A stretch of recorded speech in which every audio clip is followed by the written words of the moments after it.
Hi guys, this is Hirosaki. This story is all about what if Naruto was the bodyguard of Azula. Naruto is banished from Konoha, but gives them the slip and boards a ship. Soon after, he is shipwrecked on Ember Island and is saved by Azula. 3 years later, Naruto is Azula's bodyguard while she hunts for the Avatar, but did he see the last of Konoha? Before we start, kindly like and subscribe to this channel, and look over the description box for the author of this amazing storyline. Welcome aboard. Chapter 62, Smacked Around and Beaten Down. Location, Naruto. He groaned slightly as he kept the ice pack on his head. Did he have to slam my head into the wall? He asked himself. It had been a half hour since the end of his regular fight with B, having occurred in the evening rather than the morning. B had always given him a different time to show up after each fight. It had been a week since they had come to Kumo, and every day, he had fought the other Jinchuriki. So far, Killer B had the lead. The blonde had been trounced in every fight, and yet for some reason he didn't know, the Kumo shinobi kept walking away disappointed. Well, he must be getting as frustrated as I am. The QB answered with very heavy sarcasm. As the days and the fights went on, the fox was getting more and more frustrated and annoyed at his host. Oh, get over that already. He sniped back. As the fox's frustration grew, so did his annoyance. It was getting to the point where a brawl would have broken out, if the two could actually fight each other. As the dull throbbing of his headache continued, he shifted the ice pack. Man, I am glad I was able to cover my head in churka before that asshole tried to smash it in. All he got out of that was the bruise the ice pack was covering and the headache. Maybe you should have let him smash it. The fox growled. You'd be dead if that had happened, furball. He retorted, making the Biju snarled and ignore him. Shifting his weight so he could lean forward on the couch to look at what he was writing. He focused more on his story ever since the fight started and actually written a great deal. He had gotten farther in his story and was getting close to the end. Apparently, the old saying about pain being a good motivator was true. As he wrote in silence, the door to the room opened. The sound made him look up to see who had come in. Hey, Sokka, he said in greeting to the tribesman. Naruto, he returned the greeting as he sat down in the chair opposite of the blonde. Akela padded over to the side of the wall and lay down, resting his head on his paws. The only noise that was in the room for at least a minute was Naruto writing. Naruto, what's happening out there?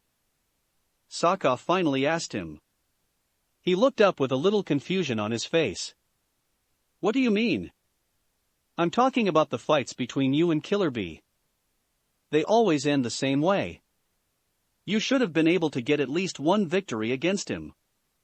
If he had to be honest, it was a bit disturbing to see the blonde having his ass handed to him daily. Hey, I didn't take Ba Sing Se from Long Fong in a day.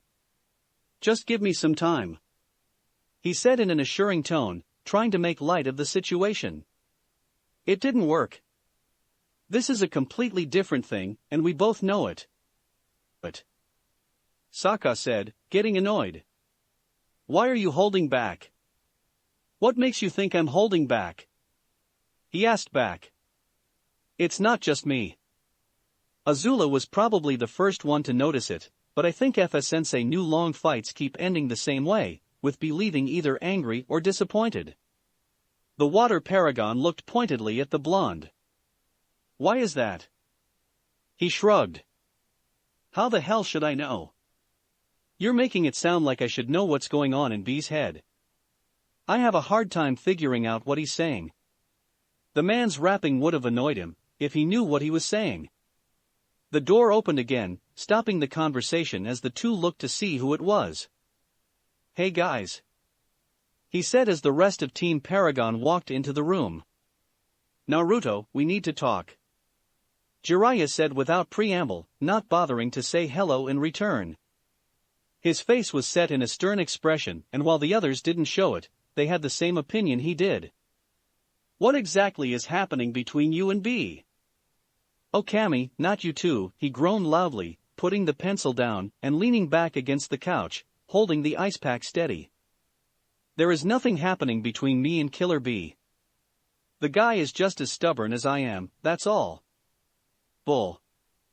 June said as she and Suki put the food they were carrying on a nearby table.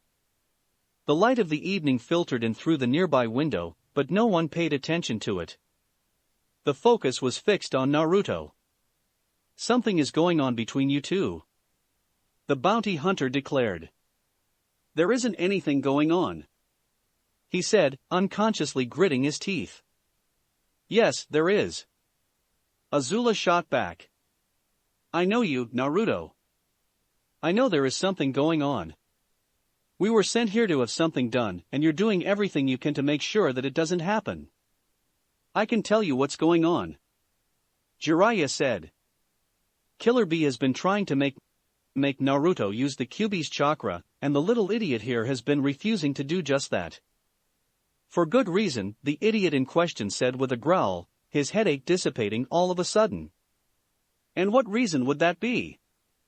If the Toad Sage's voice could have been any more acidic, it would have gone through the floor. That you're afraid of it and you refuse to use it?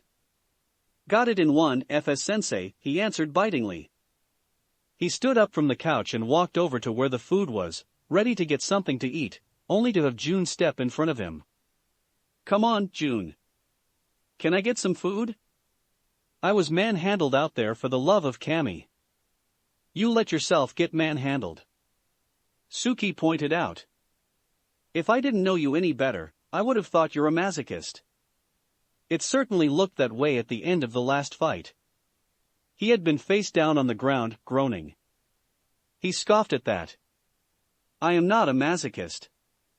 Now can I please get some food? I'm hungry. You're not getting anything until you tell us why, June said, stopping him again from trying to get the food. His scowl told her that he was annoyed, but she held firm. I'm with them on this one, the Kyuubi chimed in. I didn't ask you. The blonde silently snapped at him. He didn't see a reason to all of this, and it was getting on his nerves. June, move, he ordered, using his authoritative tone. When Fire Nation soldiers heard that tone, they obeyed without hesitation. However, she wasn't impressed. You go anywhere near that food and I'll sick Nyla on you, she threatened. He in turn wasn't impressed. Nyla is currently 3 floors down and outside the hotel. Somehow, I don't think that tongue of his can reach this far up, he retorted. He suddenly threw the ice pack at her. Caught off guard by this, she flinched and ducked out of the way. Taking advantage of that, the blonde quickly moved around her and grabbed a portion of the food. Successful in his endeavor, he reached down to pick up the ice pack. He frowned as he took hold of it. Crap, it's torn, he realized as his fingers brushed against the ice inside. Turning around, he saw June try to make a grab for the food and quickly switched what was in his hands. Careful, it'll probably start leaking soon, he warned as she held the ice pack instead of the food. But now, the bruise was there for all to see. That's quite the shiner you got there, Gaki, Jiraiya commented. What can I say? B knows how to slam a guy's head into a wall, he quipped as he grabbed a utensil and started eating. Shouldn't it have faded already? Sokka asked him. Every time he had seen the blonde with a wound, it would have faded away within the next few hours. This one had stayed around since the fight, which ended just after noon. It doesn't matter, Azula said before Naruto could say anything. She looked over at her boyfriend. Will you just tell us the truth, Naruto? I am telling you the truth, he said, angry at the fact that they wouldn't let go of something that he thought was completely useless. Will you all just drop it? No, we will not drop it, Suki told him, her face set in a firm expression. We want to know why you refuse to use something that's in your arsenal. It's none of your business. He all but snapped at them. Seeing that he wasn't going to get anywhere with them, he turned around and walked out of the room into one of the bedrooms, slamming the door behind him. Sitting on one of the beds, he ate in silence and in anger. Why can't they leave it alone? He asked himself. For the same reason I can't. The QB answered. You're being an idiot. I am not being an idiot. Could have fooled me, the fox muttered, loud enough for him to hear. Cammy, I wish Saifu was around. He'd be able to talk some sense into that thick skull head of yours. The spirit was able to succeed where he hadn't, even though it annoyed him a little, he had his pride as a Biju to consider. Just let it go already. Soon, Killer Bee will give up on me, we'll go back home and focus on the Akatsuki. The blonde declared as he swallowed some of the food, feeling it go down his throat. Don't you mean Konoha? QB asked him once the Biju had processed the words his Jinchuriki had said. I said that, didn't I? He asked shortly in return. When he noticed all the food was good, he tossed the empty carton away into a nearby trash can. Yes, you did. The fox conceded. Although he knew that Naruto had said differently, he also knew that now was not a good time to push the subject. But he knew that something was going on with the blonde, and it partly dealt with his Killer Bee issue. He just hoped that the others would see it and figure out what to do. He stood on the deck of a Fire Nation ship, helping others do their work. They were sailing close to the Earth Kingdom coast, and were part of a small fleet, of which they were on the outside, heading towards Akawan. So far, they had spent 2 weeks at sea. Hey kid! One of the sailors shouted at him, getting his attention. If you're done over there, come over here and help us out. I'm coming. He shouted back. Why do I have to do this? He silently asked as he walked over there. Because it builds character, and you didn't want to be above the soldiers you fight beside. The QB reminded him. That and you still need to improve your stamina. You want to be certain that you can last in a fight and you're slacking in that area. Now get to it. He ordered, sounding like an impatient boss. Yes, master. He thought sarcastically. He joined the group of sailors and helped them with their task, moving the rocks for trebuchets from where they were stacked, which had been brought up from storage, next to the machines. Does anyone know when we're going to be in Akawan? He asked as he placed a rock down next to a trebuchet. Probably within a day or so, one of the sailors, young Lee, there were a lot of Lees, answered. He was only a few years older than the blonde, and had been on the ship for a couple of years. What do you plan to do when we get there? He asked the group. I plan to find a good brothel, and get really lucky. An older sailor, Ho, answered with a big grin. That got a few eye rolls and quiet groans from the rest of the group. What? What did I say? He asked. With your face, you're going to need a bit more to get lucky. Young Lee remarked with a grin. He's better off than you. A woman sailor, Een, told him. The only way you'd ever catch a girl's eye is if you opened your money pouch first. That little statement made everyone there, aside from young Lee, laugh. Hey, I've got a girl back home. Young Lee protested, almost dropping the rock he was carrying. I wouldn't cheat on her like that. Relax lad, we're only playing with ya. Ho assured him with a grin. We could tell you've got a sweetheart just by that locket you've got around your neck. Is she cute? Naruto asked young Lee. Of course she is. An old sailor, affectionately known as Old Lee, told him. Why else would he be carrying that piece of metal around? How about you, old man? Asked Een. You got someone? Once, he answered with a small smile. Ah, she was a beauty. Every day when I woke up next to her, I thanked the spirits for making me a lucky man. You know how this will end. A voice whispered in Naruto's ear. From the corner of his eye, he saw a bone-white skull floating in the air. Why waste time delaying the inevitable? All of a sudden, the ship shook violently. What in the name of Agni was that? Young Lee asked in surprise as the ship shook again. We're being attacked from the rear. A sailor shouted from nearby. It's an Earth Kingdom ship. The warning bell began to ring as everyone raced to their battle positions. It was a common fact that the navy of the Earth Kingdom was so inferior in size, strength, and technology to the Fire Nation navy, it actually was laughable. However, the Earth Kingdom knew the weakness of the Fire Nation cruisers lay in the smokestacks and propellers in the back. So instead of trying to fight them head-on, like an earthbender would, they employed sneak attack methods. How in the name of Agni did they sneak up on us? Ian demanded as she stood ready by a trebuchet along with old Lee. Were they lying in wait nearby or something? Now is not the time to be wondering that, Missy. Old Lee told her. We have to fight back. But they both knew that they currently couldn't do anything. The trebuchets were positioned so they could fire at anything in front of them. The ship designer had arrogantly thought that the enemies of the Fire Nation would always come at them from the front. They couldn't see what was attacking them from the back. Lord Naruto, you need to go join the captain. A junior officer, standing by the trebuchet he commanded, urged him.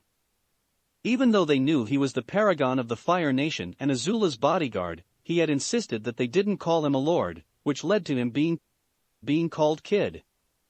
Please, sir. I'm better suited out here. He replied, shaking his head. What good would he be standing beside the captain? If they managed to successfully turn around and fire on the enemy ship, he could get over there and bring the fight to them.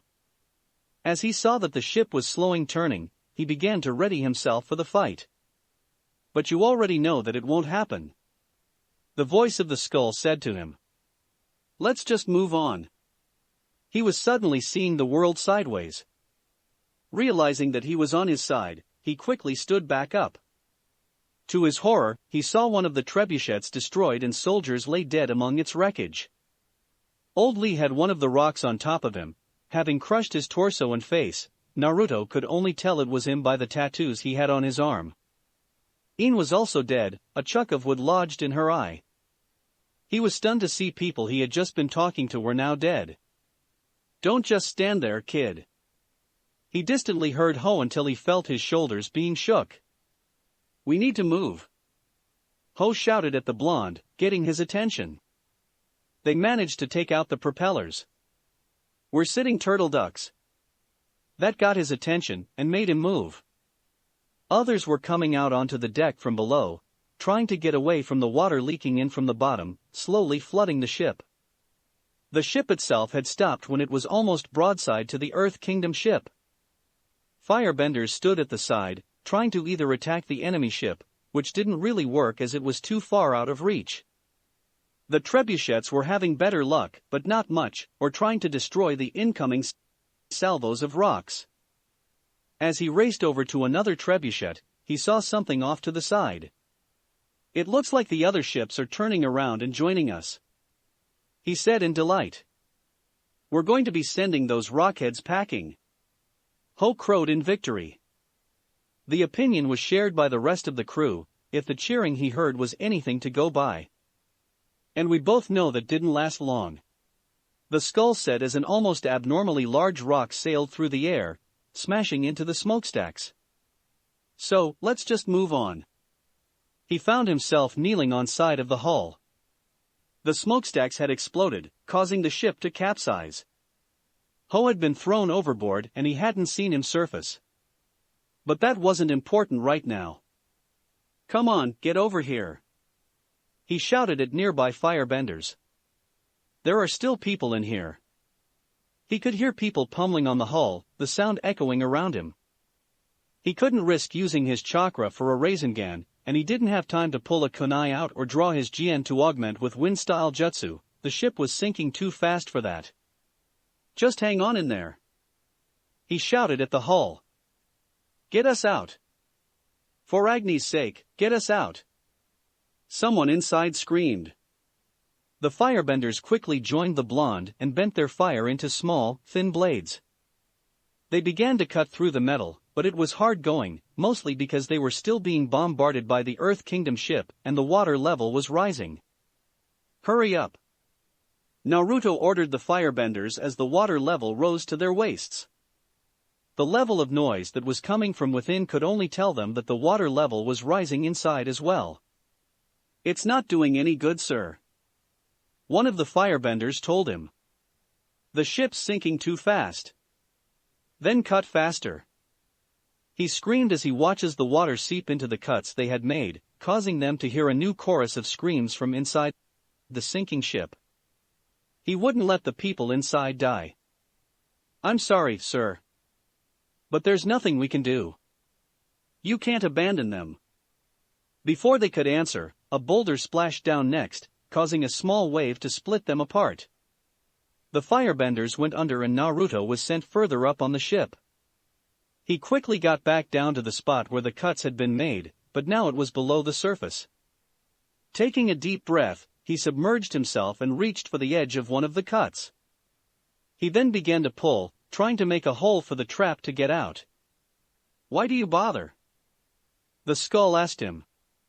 "You know you can't save them." He ignored the skull and kept trying to free the sailors with small success. He was forced to let go when he realized he was about to run out of oxygen and surfaced. He inhaled and dived again, but the ship was still sinking. "Kit, use my chakra," the Kyuubi told him as he swam down to the cuts. It was the only way he could save the people trapped inside. "No." He instantly refused as he grabbed hold again. He had made a small tear before, and he continued pulling from there. If he tried to use the chakra, not only would he probably lose control, but he might injure or kill the sailors. He was losing oxygen again, making him surface, inhale and dive again.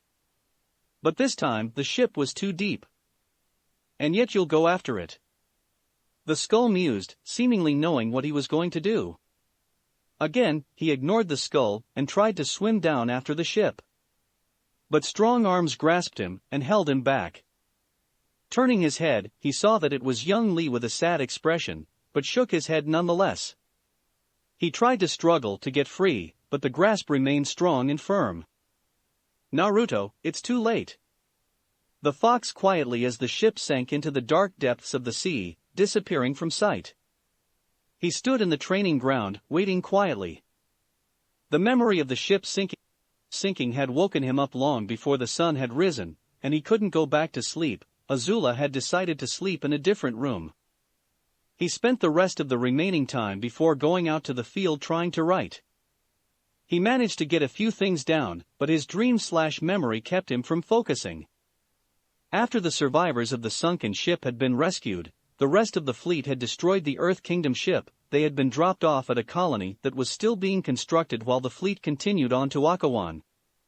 While they recuperated there, Fong had arrived with his force and demanded the surrender of the colony. Having been in a bad mood since young Lee had pulled him out of the water, Naruto said the colony he would take care of it, walked out to meet the Earth Kingdom army, told Fong to leave, and when he refused, slaughtered the majority of them before giving Fong his name and telling him to leave again. He had been recalled to Azula's side shortly after that. By the time the sun had come up, he was grumpy due to the lack of sleep. After eating a quick breakfast, he left before the others could wake up and made his way to the training grounds, waiting there for the remainder of the time. As he always did, B arrived 2 hours after the sun rose. "How long have you been waiting, you fool?" he asked the blonde. "Long enough," he answered shortly. "Let's just get this over with." He loosened his shoulders and surged forward, ready for the fight and ready to start it. He leapt into the air and delivered a roundhouse kick, which B blocked with ease, not moving from his spot. While still in midair, Naruto delivered another kick, as well as an overhead punch. But again, B blocked them with ease. He then shoved the blonde away, making him crash to the ground on his rear. He leapt right back up and attacked again, slipping into a fire-bending stance. He swung, kicked, and punched, but B kept blocking each and every one of them. The Kumo shinobi didn't fight back, and the expression on his face, one of disinterest, stayed firmly on and was beginning to annoy Naruto. He kept on trying to strike, mixing fire-bending and earth-bending stances, which gave him strong stances and swift kicks, but B was like the mountains the village was a part of, unmoving and unyielding.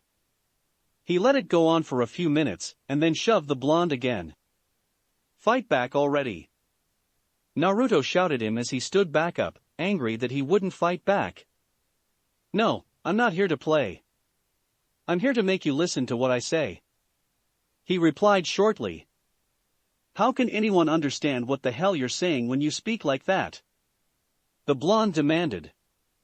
He charged again, drawing a kunai. B still didn't move from where he stood. When the kunai was about to pierce his skin, he disarmed the blonde and sent him flying again. But he didn't move.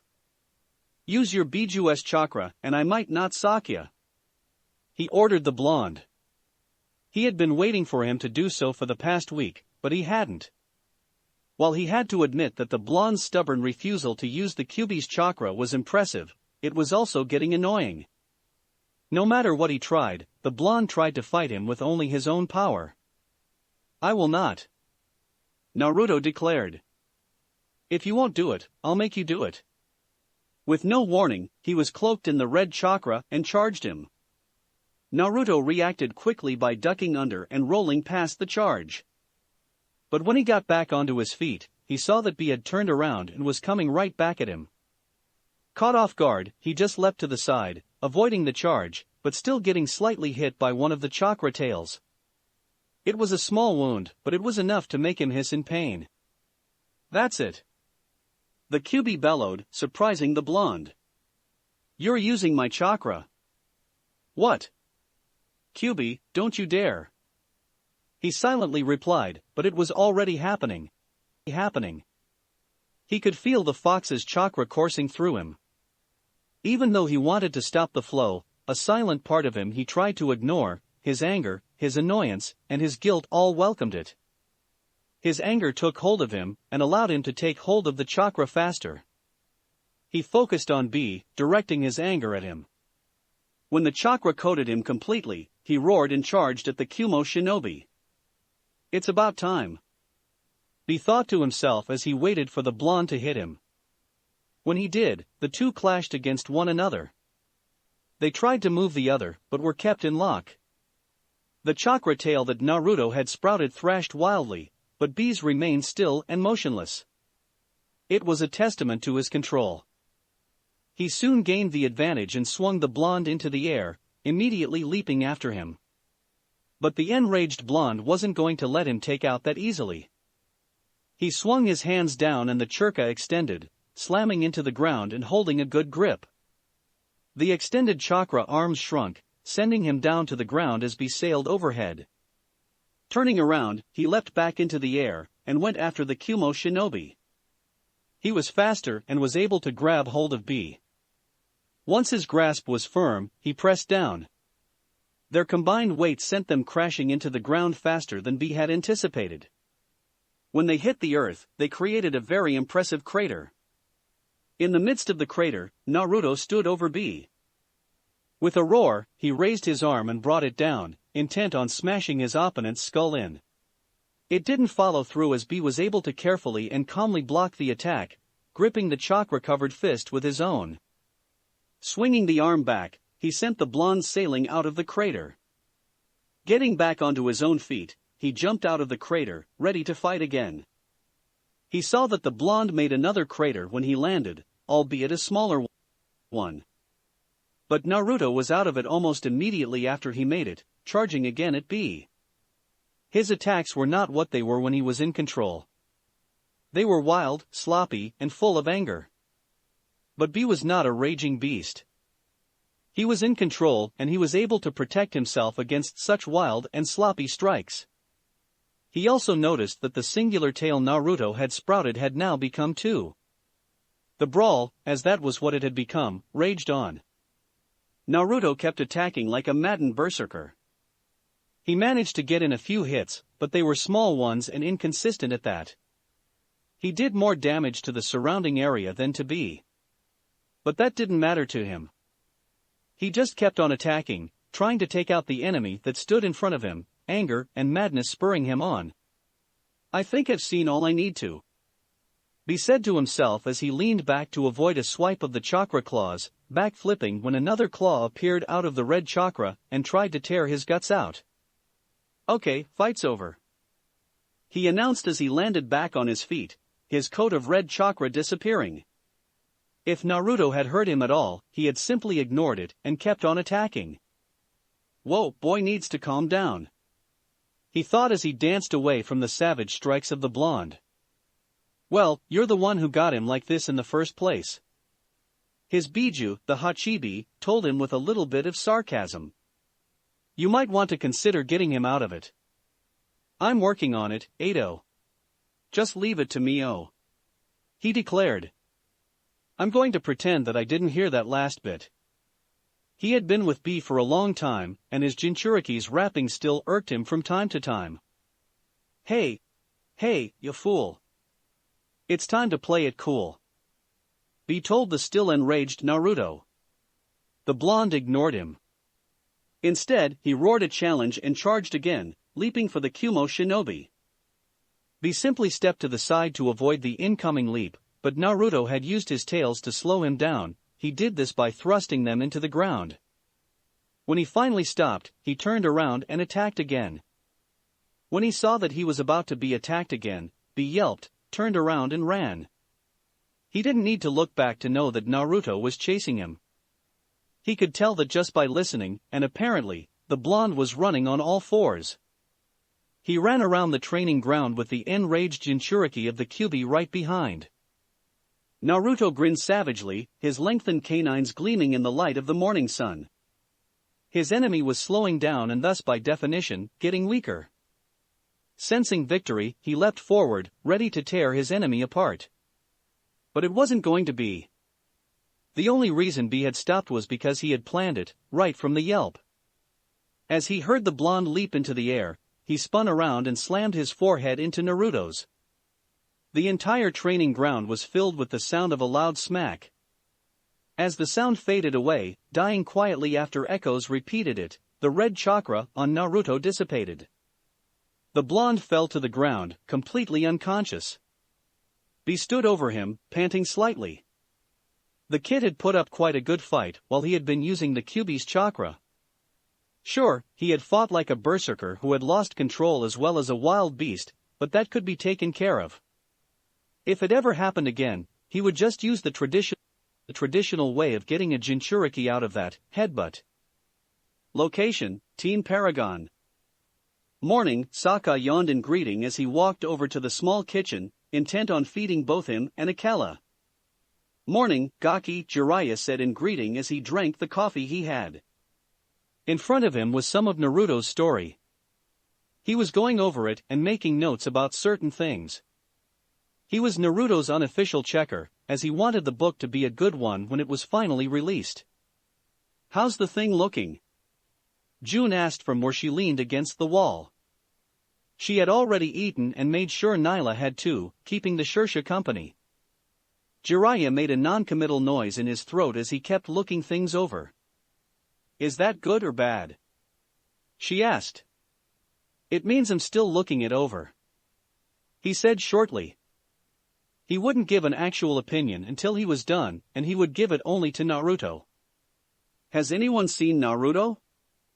Azula asked as she came out of the empty bedroom.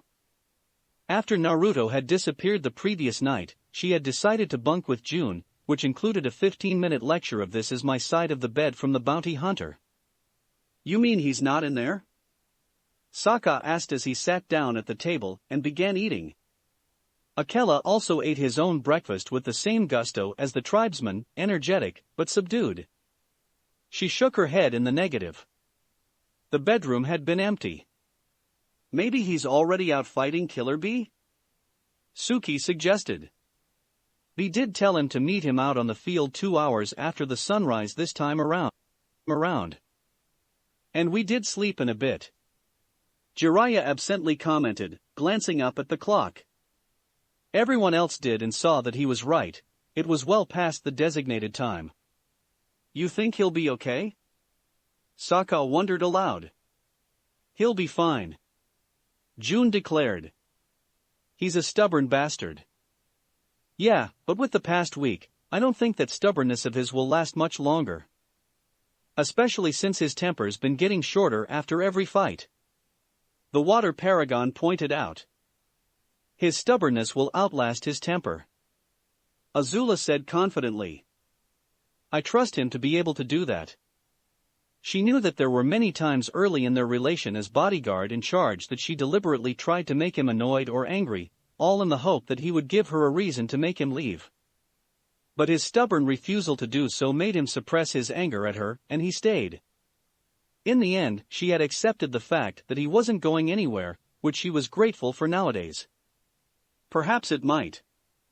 Jiraiya said, looking up at the rest of them. But everyone has a breaking point and sooner or later, they go past it. And I've got a feeling that with all that's going on and his refusal to use the Kyuubi's chakra, Naruto is either about to hit his point or has gone right past it. And what does happen when someone goes past the breaking point? Suki asked. While she had seen people get mad or lose their tempers before, she had never actually seen anyone really go past their own breaking point. The Toad Sage shrugged his shoulders as he drank more of his coffee. They let it all out or turn it inward. Either way, if you don't manage to get them to stop and calm them down, it will not be pretty. He had seen one too many of those scenes, when someone had failed to stop a person who went past their breaking point. The sad thing was that they had all sort of blurred together. He had seen too many of them. Location, Naruto. When he finally came to, he wished he hadn't. The headache banging away from the inside of his head was twice as worse as the one he got yesterday. His body felt sore all over, but he wasn't if it was because of the fight or what had happened to him. You are a fucking bastard, furball. He told the Kyuubi. And you're a stubborn one. The Biju replied with nonchalance. If you had just used my chakra the first day like I said, it wouldn't have taken this long. I see you're awake. B's voice said from over to his side. Turning his head, he saw the Kumo shinobi was sitting on the ground next to him. He had spoken without rapping, which surprised the blonde. Now you can tell me why you're afraid to use the Kyuubi's chakra. That statement made him angry. You asked that question during the first day. He shouted at the Jinchuriki of the Hachibi. If he could move, that would have been the point where he started a slugfest. I could have. B admitted. But I wanted to see how you fought while using it. Well, I hope you enjoy the show. I certainly don't remember it all. He spat before turning his head to glare up at the sky. The fight was a bit of a blur after the Kyuubi forced him to use his chakra, which he didn't like. So why are you afraid of using the Kyuubi's chakra? He repeated his question, not sounding any different. Naruto didn't say anything, he just stared in silence at the sky. B didn't say anything either, he just waited. They waited in silence, waiting to see if the other would speak first. In the end, Naruto was the one who cracked. Have you ever lost control? He finally asked. The question was almost too quiet to be heard. No, I can't say that I have. B answered, shaking his head. He was actually proud of that fact. He got on well with the Hachibi, and he was pretty sure that his rapping had helped that process along. Then you've never known what it feels like once you've come out of it. To see or hear about all the destruction you've caused, all because you couldn't control it. He said with a bit of a bite to it. I lost it when I saw someone I thought of as a friend die as I tried to carry him away from the battlefield. I had promised that I would get the both of us out of there alive and I failed. My anger took over and when it did, I took the Kyuubi's chakra by force. What happened next, I was only told about. How many enemy soldiers did you kill? It was an innocent question, or at least semi-innocent, but it made the blonde even angrier. It wasn't just soldiers I killed. Cammy, I didn't even kill them. He said with a derisive snort. I slaughtered them. And when one idiot tried to run away, to run back to the supposed safety of the nearby fortress, I caught him, and in the process of catching and killing him, we both went through the front gate of the fortress. And so, once he was dead, I proceeded to kill everyone there. He declared, spitting out those last 3 words and somehow finding the strength to sit up, his headache and sore body quickly forgotten. And it wasn't just enemy soldiers. Oh no, there were civilians in that fortress. Men and women, even children, who didn't deserve what I did them. And do you know the worst part of it all? The higher-ups were going to give me a fucking medal for the horror I did. When he told them what they could with their medal, he felt some satisfaction, but not enough. That is why I refused to use the Kyuubi's chakra.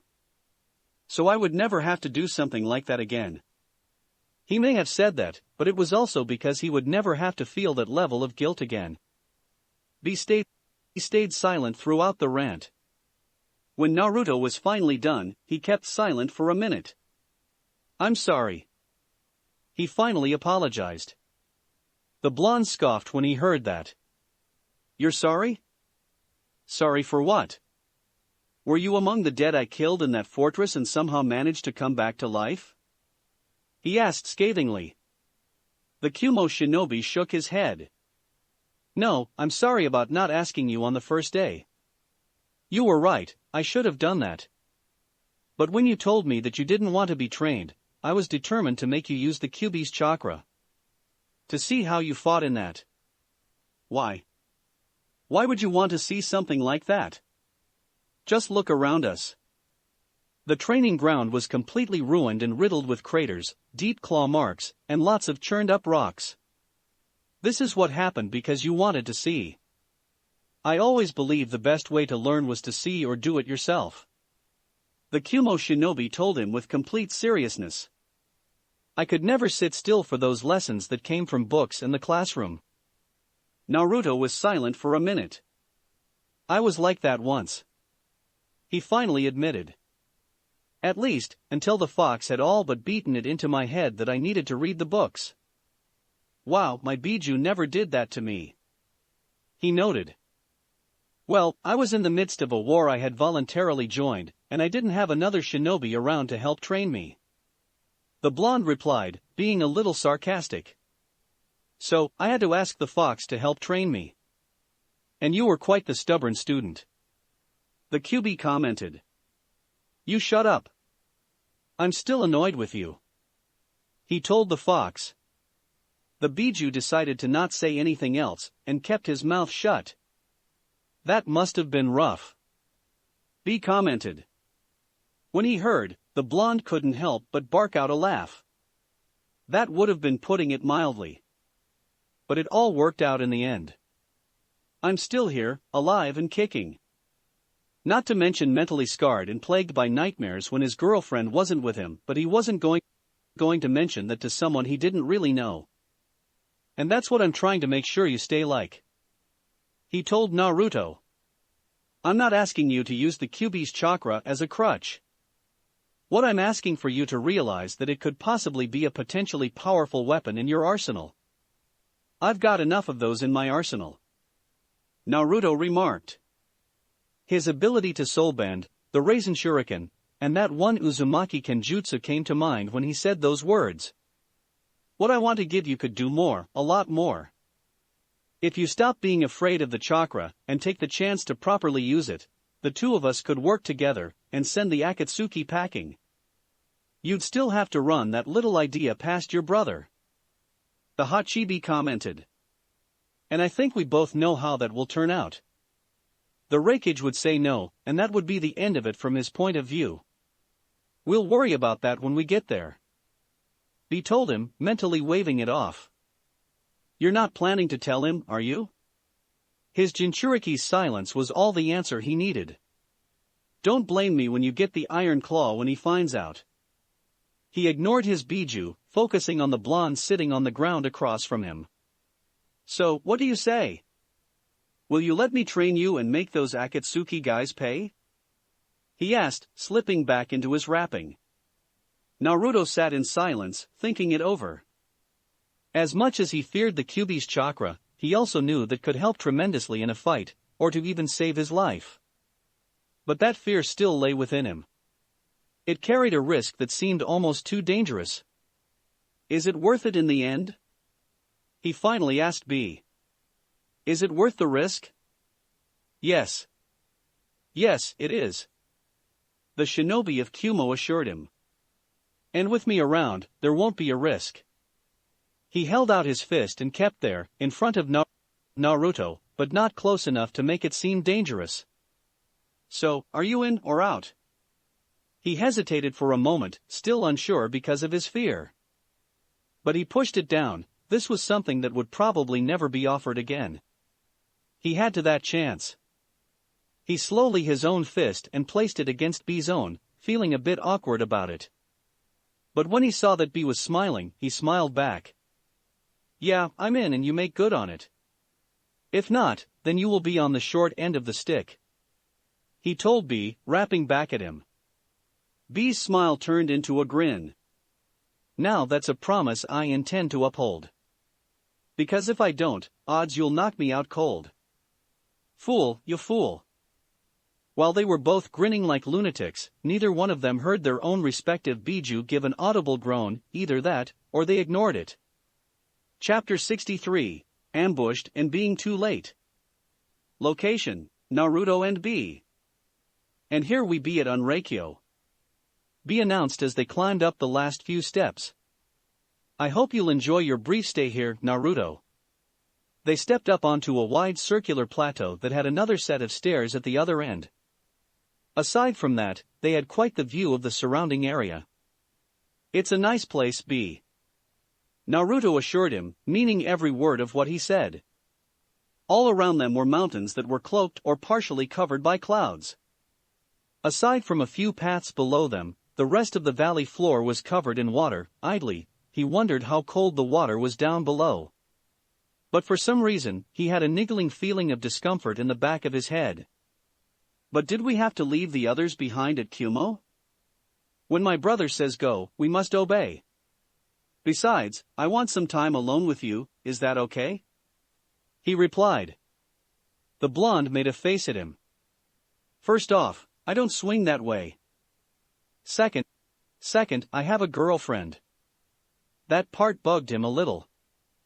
Once they had left the training ground after the last fight, and went to the Reikage, he immediately ordered them to head to Unreikyo and wait. That last part didn't make sense to Naruto, but he wasn't going to push it. The only problem was they had to leave at that exact minute. When Naruto tried to protest this, he was literally dragged out of the room by B. The Kumo shinobi made a face back at him. That wasn't funny, you fool. It wasn't even cool. Do you see me laughing? Naruto asked him in deadpan. They held the other's gaze before they both broke into grins and chuckled at the ridiculousness of it. In the 2 days it took to get to Unreikyo, not at shinobi speed, mind you.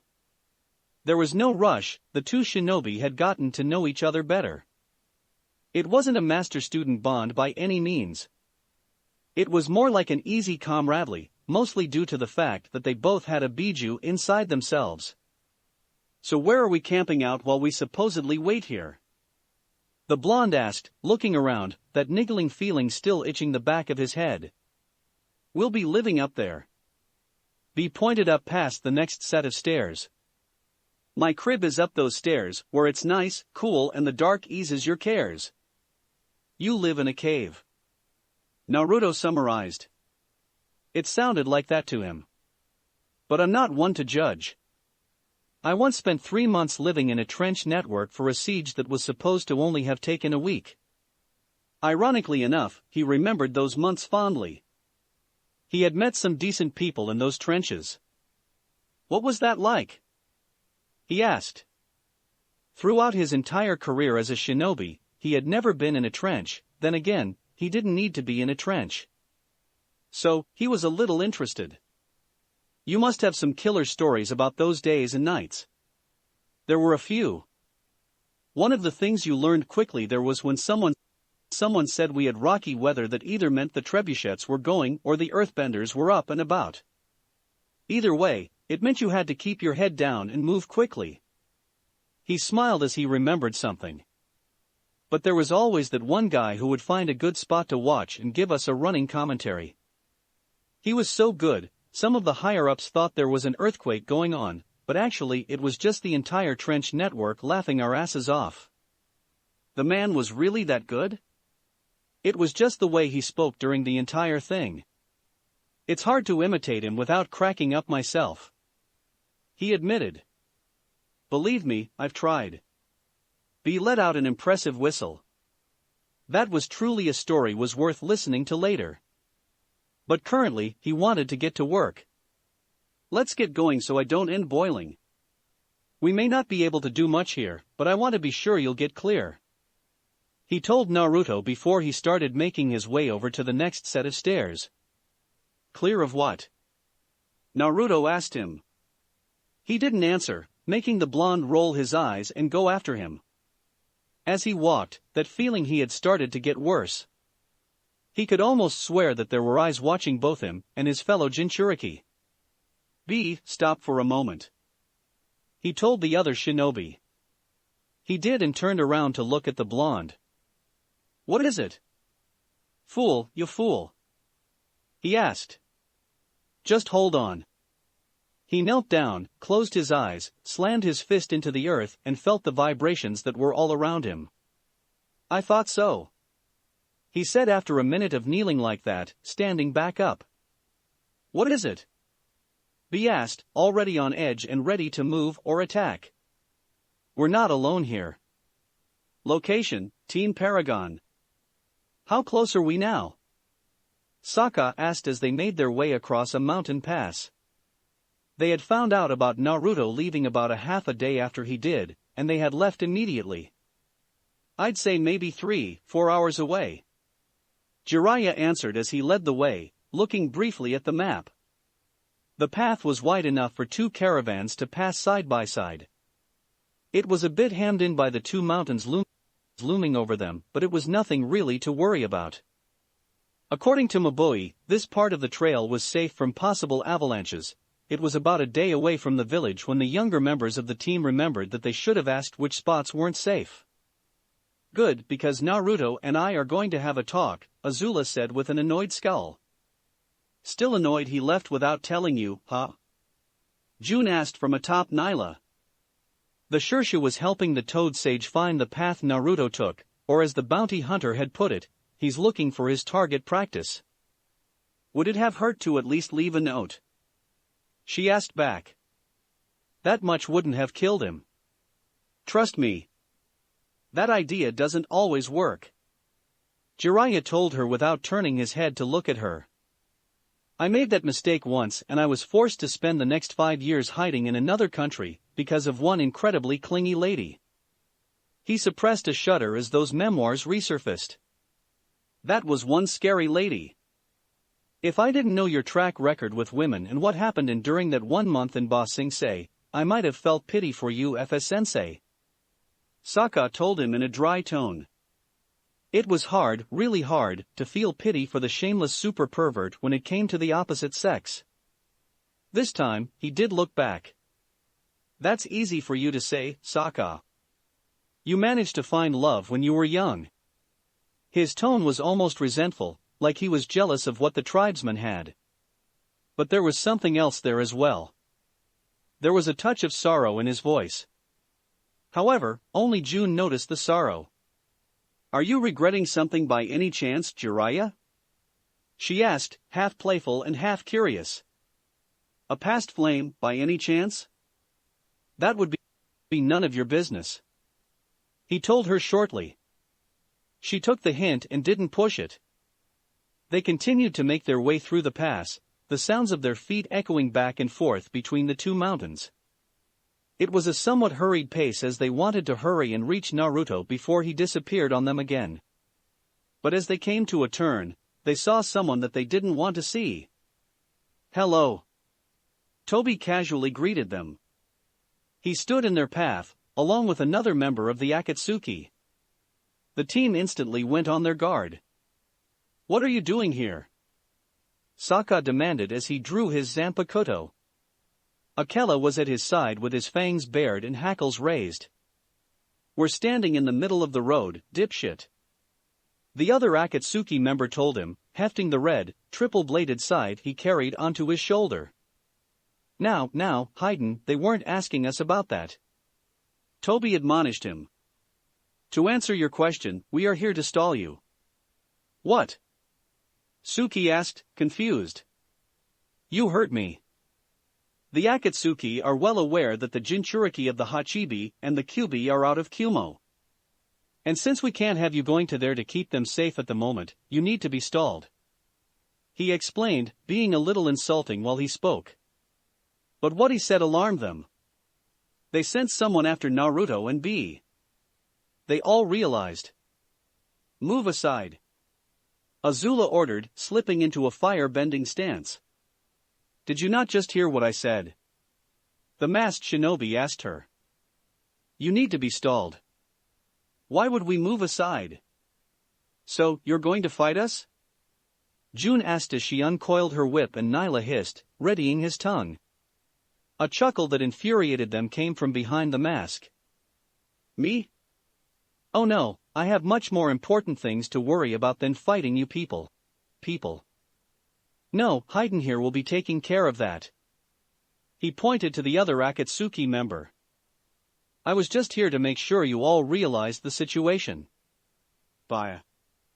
The air around the hole in his mask began to swirl and distort. Within the second, Toby had been drawn into the hole and disappeared. Despite that, Saka couldn't help but be impressed.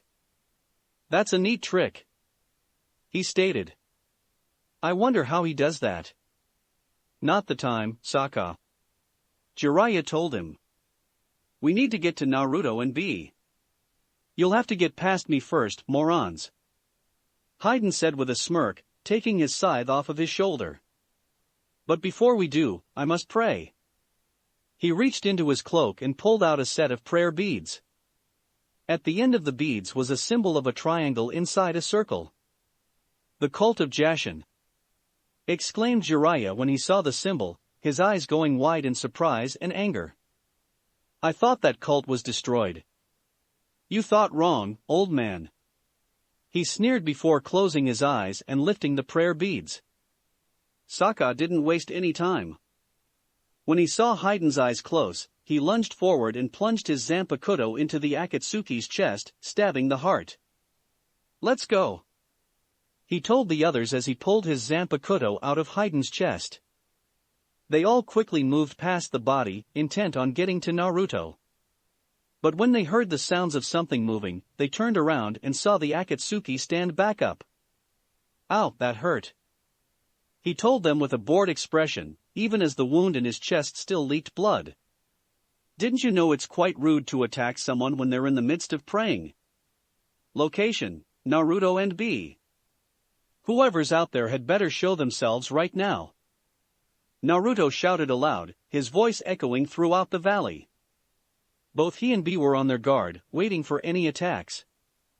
B kept looking around while Naruto focused on where he felt the vibrations tell there were people. Then all of a sudden, those people, 7 in total, appeared in front of them. Impressive, one of the 7 said. He looked almost exactly like 5 of the other 6. They all had orange hair, at least 5 of them did, one was bald. Black piercings decorated their faces and ears. Their skin was pale and their eyes were a deep purple with a black, ripple-like scara. The one who was speaking stood was his short, spiky hair. I had thought we would be undetected.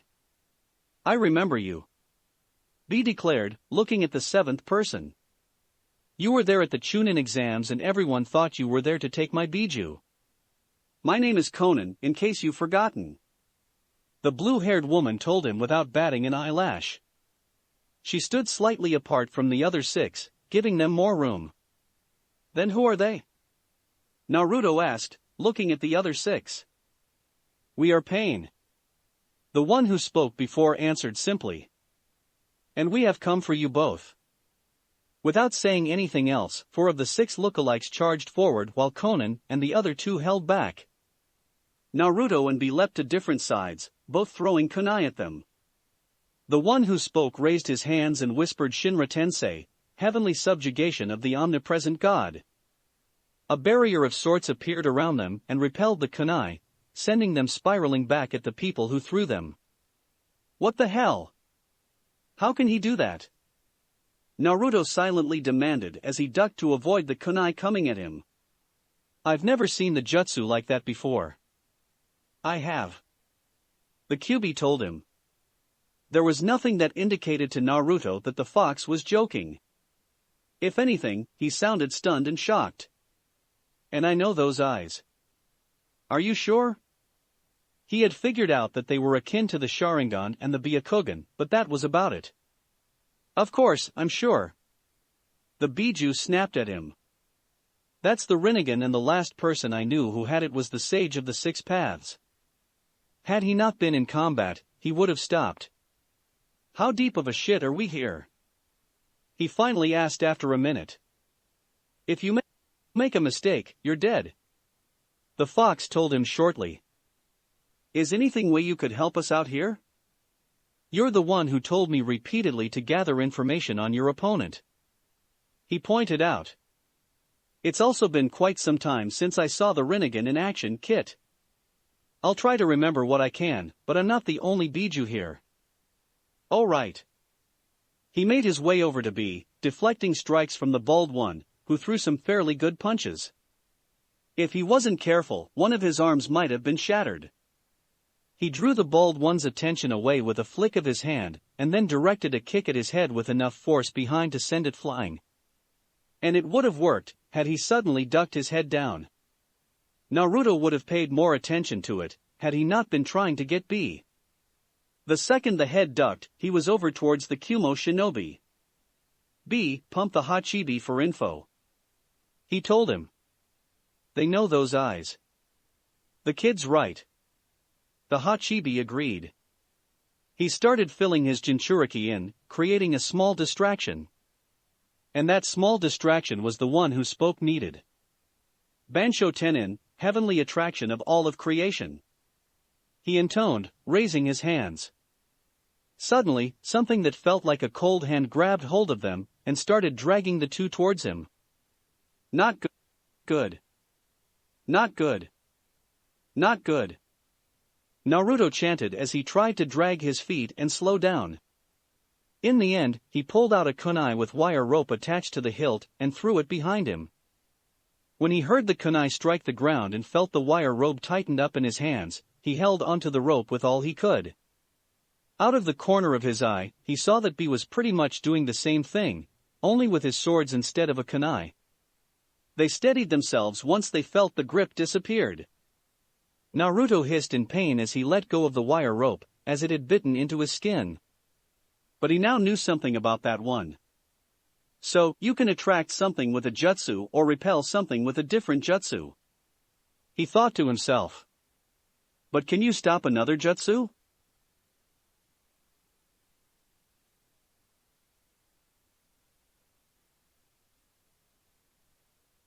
He flashed through the hand seals.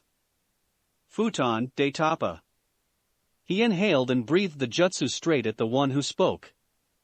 But instead of hitting him, the pudgy one landed in front of him and held out his hands. A white barrier appeared in front of him, and when the jutsu hit the barrier, it was seemingly sucked into it. What the hell? Naruto thought in surprise. B took advantage of what Naruto tried to do. He had leapt into the air and aimed towards the four who had attacked him and Naruto, holding four of his swords. He would have been successful in lopping their heads off, had they not all stepped out of the way. He landed in the middle of them, but quickly realized his mistake and dropped a smoke bomb.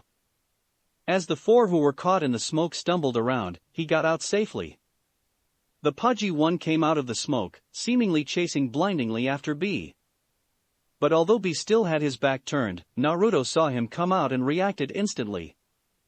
He rushed the pudgy one, remembering not use any jutsu, and deflected the clumsy throw, grabbing the offending arm and flipping the pudgy one onto the ground, snapping the arm, and then snapping his neck right after that. He immediately backed off when he saw that the smoke was beginning to dissipate, and the other three were staring at them. Very impressive, the spiky-haired one told them. Not anyone can kill one of us, even for a short time. What does that mean even for a short time? The blonde asked himself. Why are you talking in the plural? He asked aloud. Because we are pain, all 6 of us, the one with the high ponytail answered, using the same voice as the spiky-haired one. That's all you need to know. That may be all we need to know about you. But you still ain't taking our Biju. B declared, charging forward and channeling his chakra into his swords. He tried to avoid to the spiky-haired pain and instead, went for the high ponytailed pain, moving fast enough a civilian couldn't see him. But his target, as well as the other 3, weren't civilians. The ponytailed pain didn't even move, but the spiky-haired pain raised his hand directly at B and said Shinra Tensei. B! Shouted Naruto in horror as he watches the Kumo shinobi sail over the edge of the plateau and down into the valley. The faint sound of splashing indicated that he had hit the water. The ponytailed pain went for the edge of the plateau after hearing that sound. Naruto tried to stop him, but the bald pain stood in his path, allowing the ponytail to leap off the edge. As he disappeared from sight, smoke floating up over the edge, and the lowing of an animal, probably a bull, was heard. Get out of my way! The blonde snarled at the bald pain. He slipped into an airbending stance, ducked under his opponent's arm, and placed his hand on the center of his back.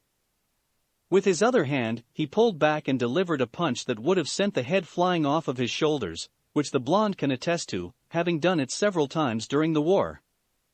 It would have happened if the target didn't suddenly duck and try to shove his foot into Naruto's midsection. The blonde stepped to the side of the kick, grabbed the leg, and with a twist, tossed him back at the spiky-haired pain. When he saw the spiky hair jump out of the way of the bald pain, he threw a kunai at him. The spiky-haired pain deflected it with his jutsu, but when Naruto threw a shuriken at him, he just twisted out of the way. Well, that's interesting. The blonde noted. But how in the name of Kami did that bald one see that punch coming? He couldn't even see me.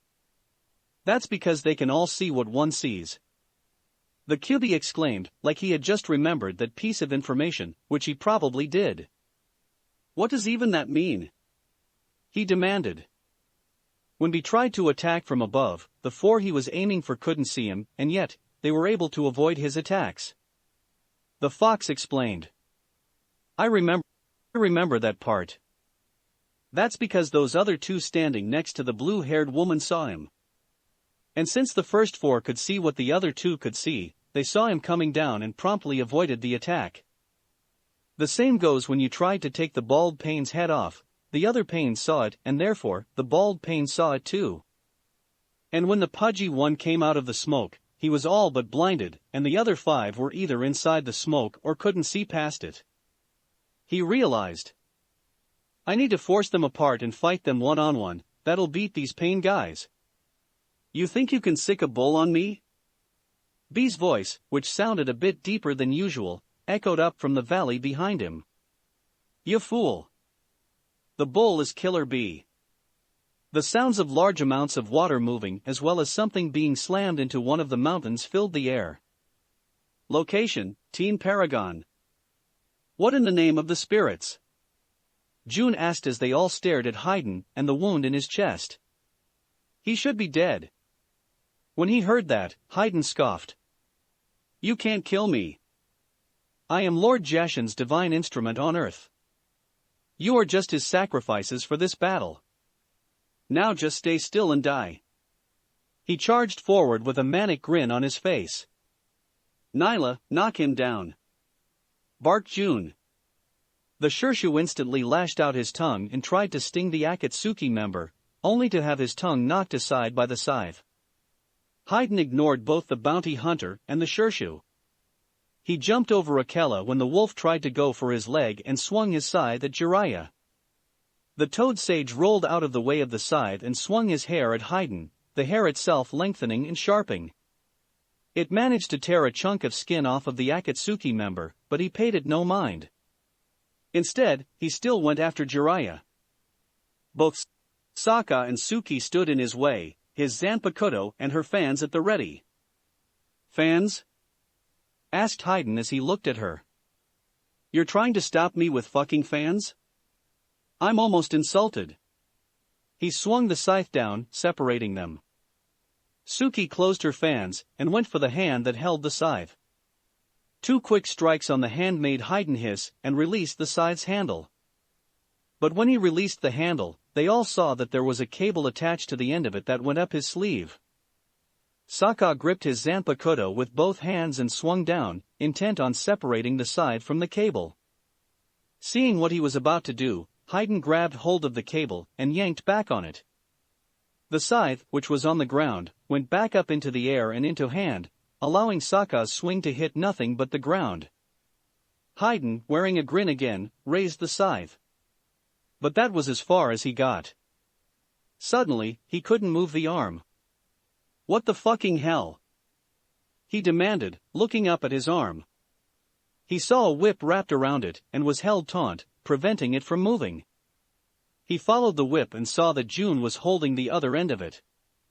Gotcha, she said with a smirk before turning serious. Anytime now, Azula. She shouted as the sound of lightning being generated was heard. Haydn turned to look at where the sound was coming from and saw Azula holding lightning in her fingertips. She pointed it at him and let it fly. As June released the whip, she didn't want to get hit by the lightning bolt went right through the wound over Haydn's heart and out the other end, hitting the mountain behind the Akatsuki member. As the lightning died, Haydn fell to the ground face first. Please tell me that got him, Azula said. Sokka decided to answer her question by carefully making his way over to the body. He once again raised his Zanpakuto, ready to swing down. But as it came down, Haydn moved. He leapt up, swinging the scythe as well. Sokka jerked back, but the scythe cut into his cheek, blood spraying onto the blades. With a triumphant look, Haydn jumped back. I told you already, you can't kill me, he told them as he stood in the puddle of blood caused by the stab wound Sokka had originally given him. But now, I can kill you with exquisite pain. Using his foot, he began to draw the symbol on his pendant with the blood on the ground. Akela charged him as he drew, fangs bared and mouth agape. Unperturbed by the charging wolf as he finished the symbol, Haydn lifted the scythe and licked the blood off of the blades. Completely calm, he didn't do anything as Akela lunged and grabbed hold of his leg, biting down hard. If anything, he shuddered in pleasure. Sokka, on the other hand, suddenly shouted in pain and went down onto one knee, blood leaking through his clothes. What the? Suki asked in horror as she saw the blood. Akela had heard Sokka's pain shout and immediately released Haydn's leg, going back to Sokka's side.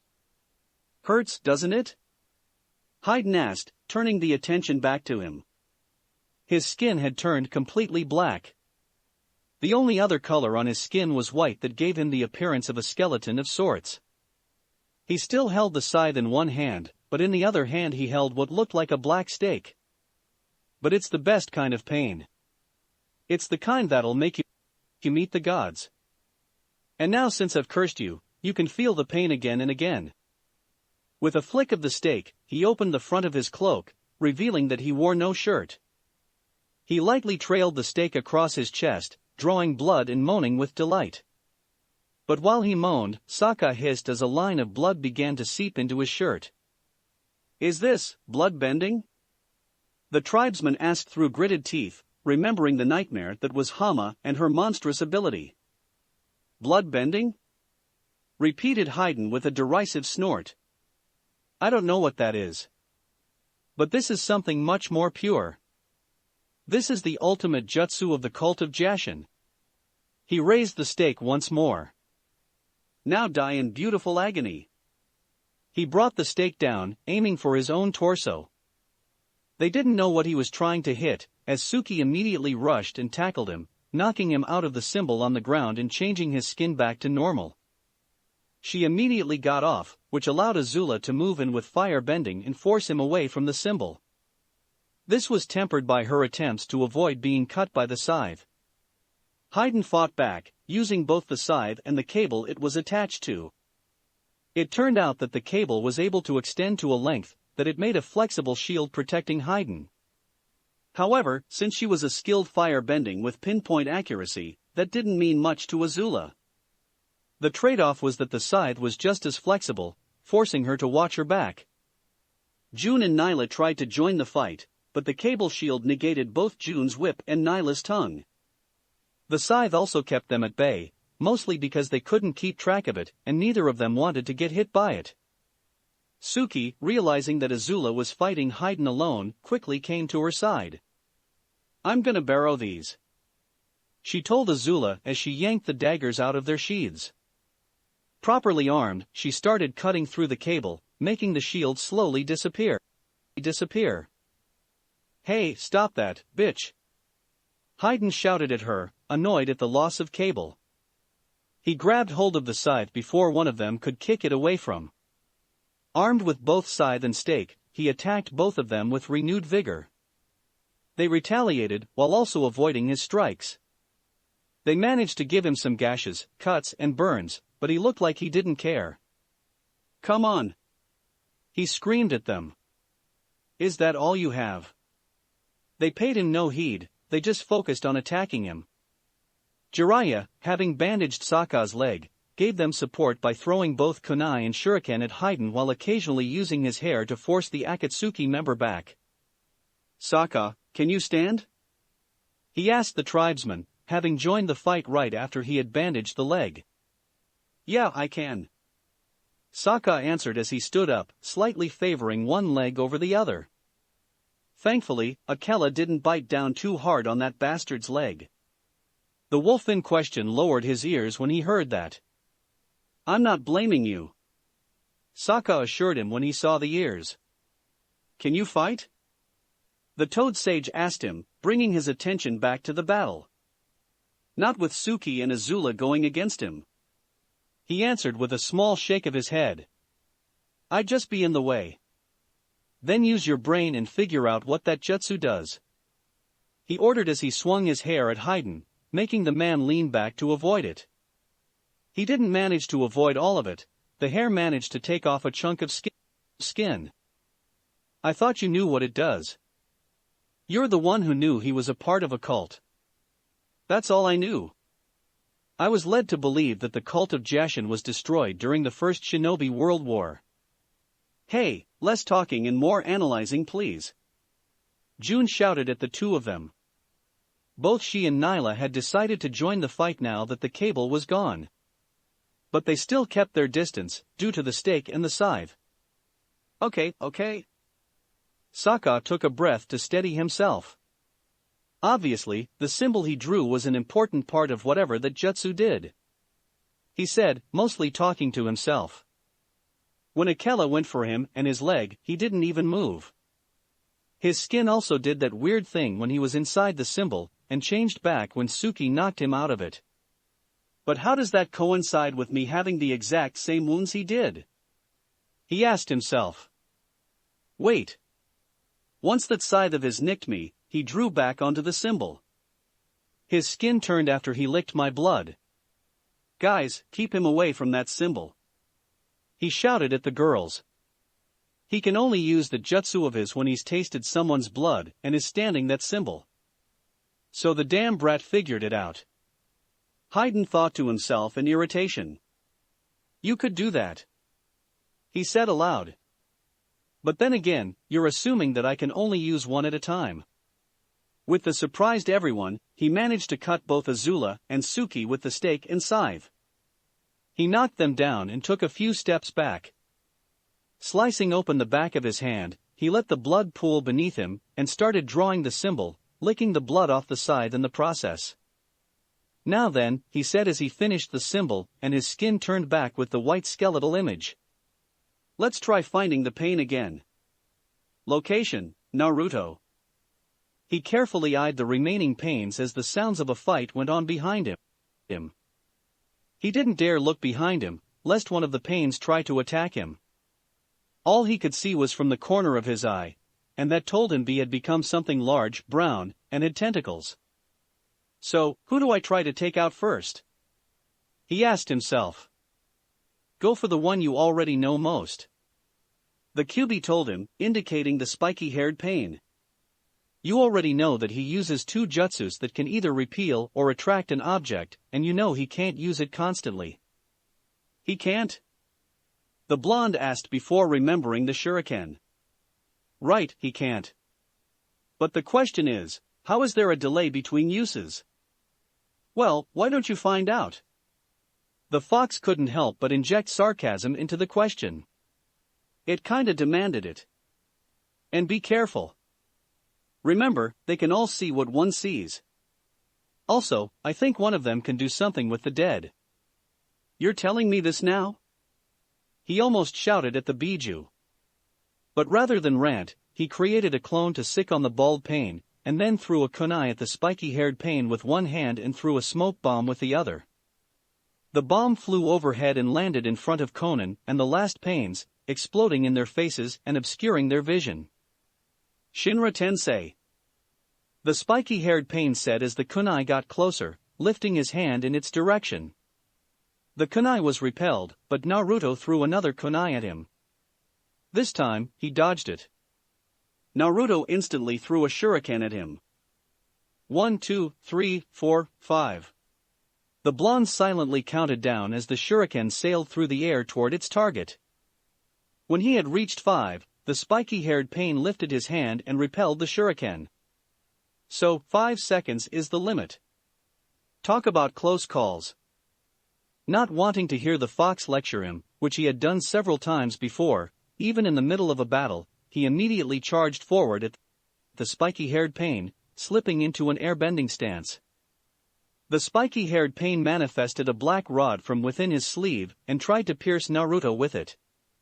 But the blonde slipped past the strike and stood behind him. The spiky-haired Pain swung around and raised his hand.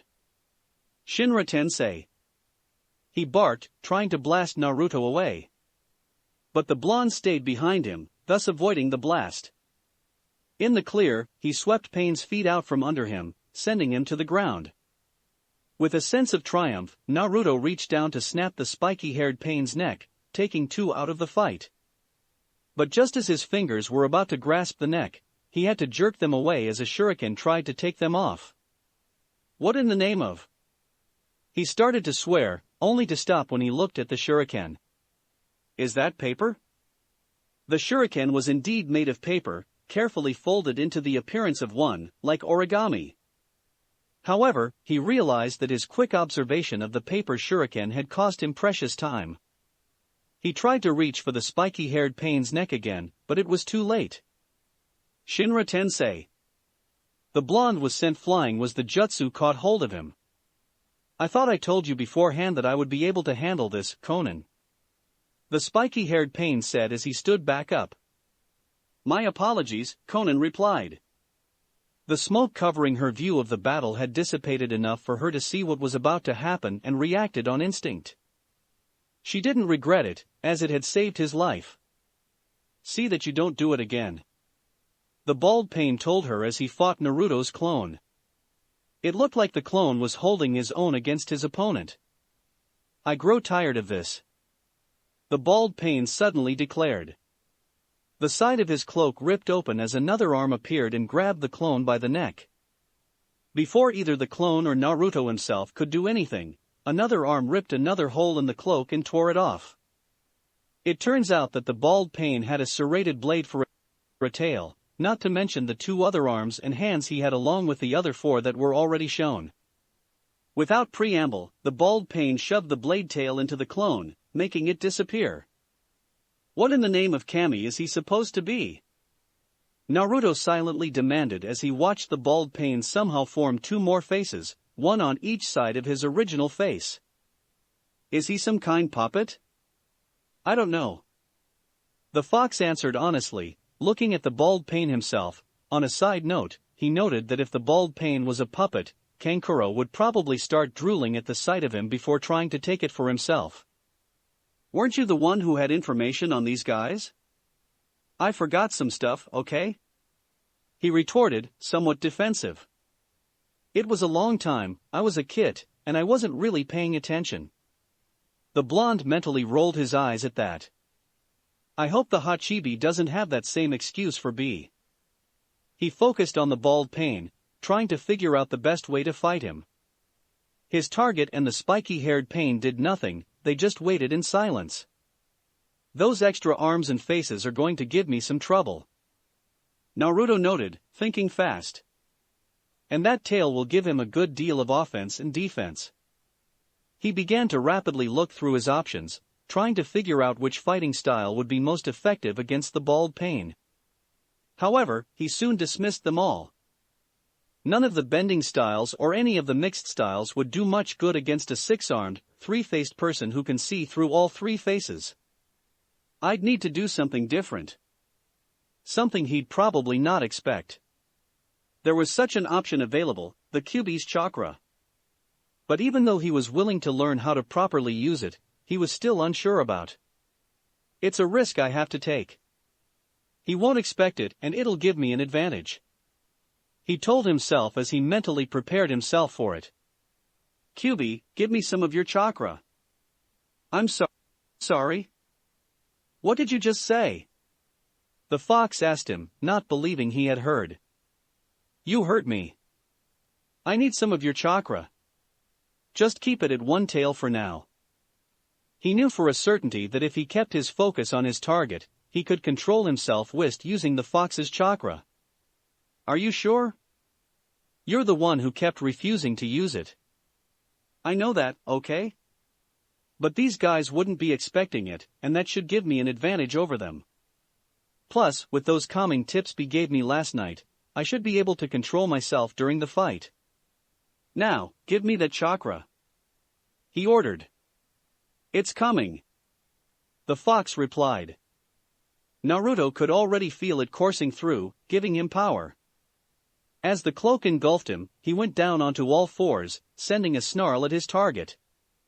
He remained calm and made sure that he was in control of himself. Interesting, the bald pain said as they all watched what happened to the blonde.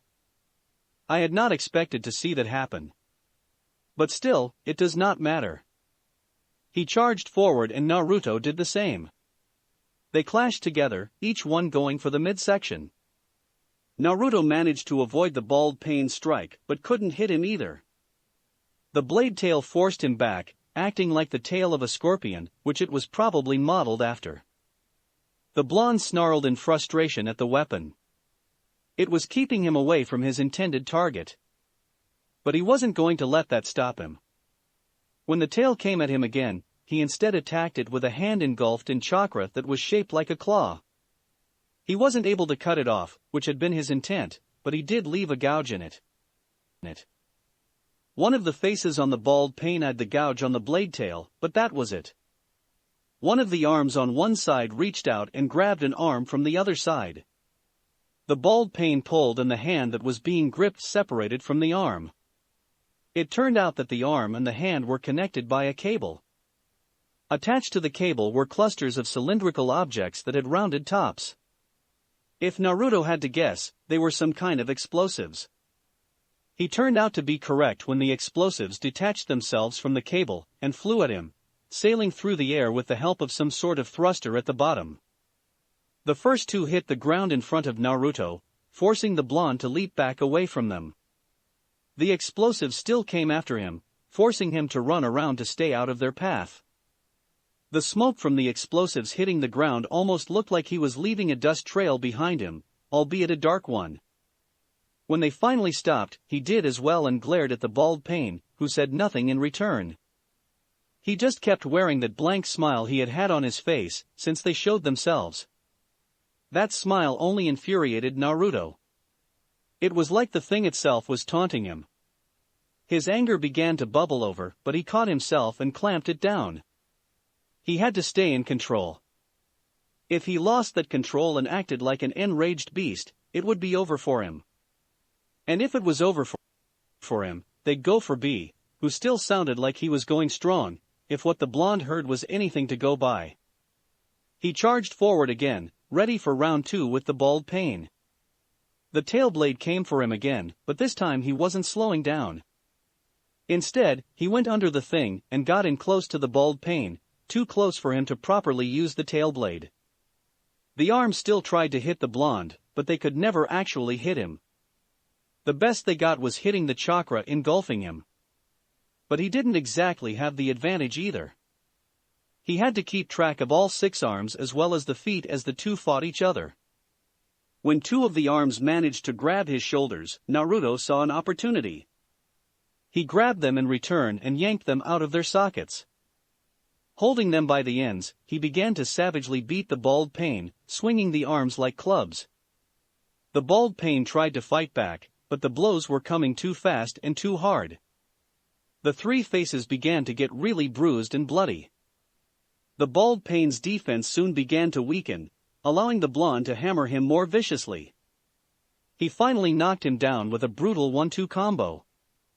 Seeing a chance to finish him off, the blonde threw the arms away and grabbed the tail blade as past him when the bald pain fell. Using both his own strength and the fox's chakra, he tore the blade off with a piercing, squealing sound. Holding it over his head, he swung it down, intent on piercing the bald pain's chest. But even before the tail blade even went past his nose, he went shock still. What? He thought in surprise and shock, caught off guard by the fact he was frozen in place. Why is the fox's chakra being drained? He could see the chakra diminishing before his eyes and feel it leaving him. He struggled to look behind him and see if the cause was there, only to have his eyes widened. Standing behind him, with the same neutral expression he wore before, was the pudgy pain. That's impossible! He mentally screamed. I snapped his neck. As he tried to figure out how that was possible, both the words of the spiky-haired pain and Kyuubi came back to him. Not anyone can kill one of us, even for a short time. I think one of them can do something with the dead. Moving his eyes back to the front, he saw one of the 2 pains who didn't join the fight, the stocky one, standing beside something that looked somewhat humanoid. All he could really say that it had the Rinnegan for eyes, the bottom was wreathed in purple fire, and it had a very large mouth. He can revive the dead? Naruto asked himself. By that time, the chakra of the Kyuubi had disappeared. Most, he found out afterwards, had been recovered by the fox. But the rest had been absorbed by the pudgy pain. Dazed and weakened, he was still determined to put up a fight. But when he tried to go for the pudgy pain, he suddenly found himself sailing over the edge of the plateau. The last conscious thought he had was, why is the earth upside down? Location, Team Paragon. Get ready to suffer pain for Lord Jashin. Haydn screamed as he brought the stake up over his head. He was ready to send the heathen horse to meet his god. He would enjoy both the pain they all would receive, and the looks of horror, shock, defeat, and fear of dying they would have on their faces when they were dead. As he brought the stake down, aiming for his heart, Sokka suddenly moved forward. No! The tribesman shouted, holding his Zanpakuto. Defend your kingdom of snow-covered forests, Kuroga. The Zanpakuto split into 2, Sokka swung them both upwards, catching the stake between the 2. How dare you, you fucking maggot! Haydn demanded, enraged by the fact someone would dare try to interrupt him when he was trying to send people to Jashin, which was one of the reasons he would take pleasure in seeing the brown-haired whore die. You blaspheme, you filthy heathen! Fuck you and your god! I don't worship him! Sokka shouted at him as he held the stake in place. The pain in his leg was shaking his focus and made his arms start to shake. Haydn saw this and pressed his weight down on the stake, slowly bringing it further down.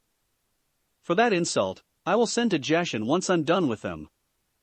The Akatsuki member told him with a manic smile, the stake breaking through the guard and sending the 2 blades into the ground, making cuts as Sokka pulled them out.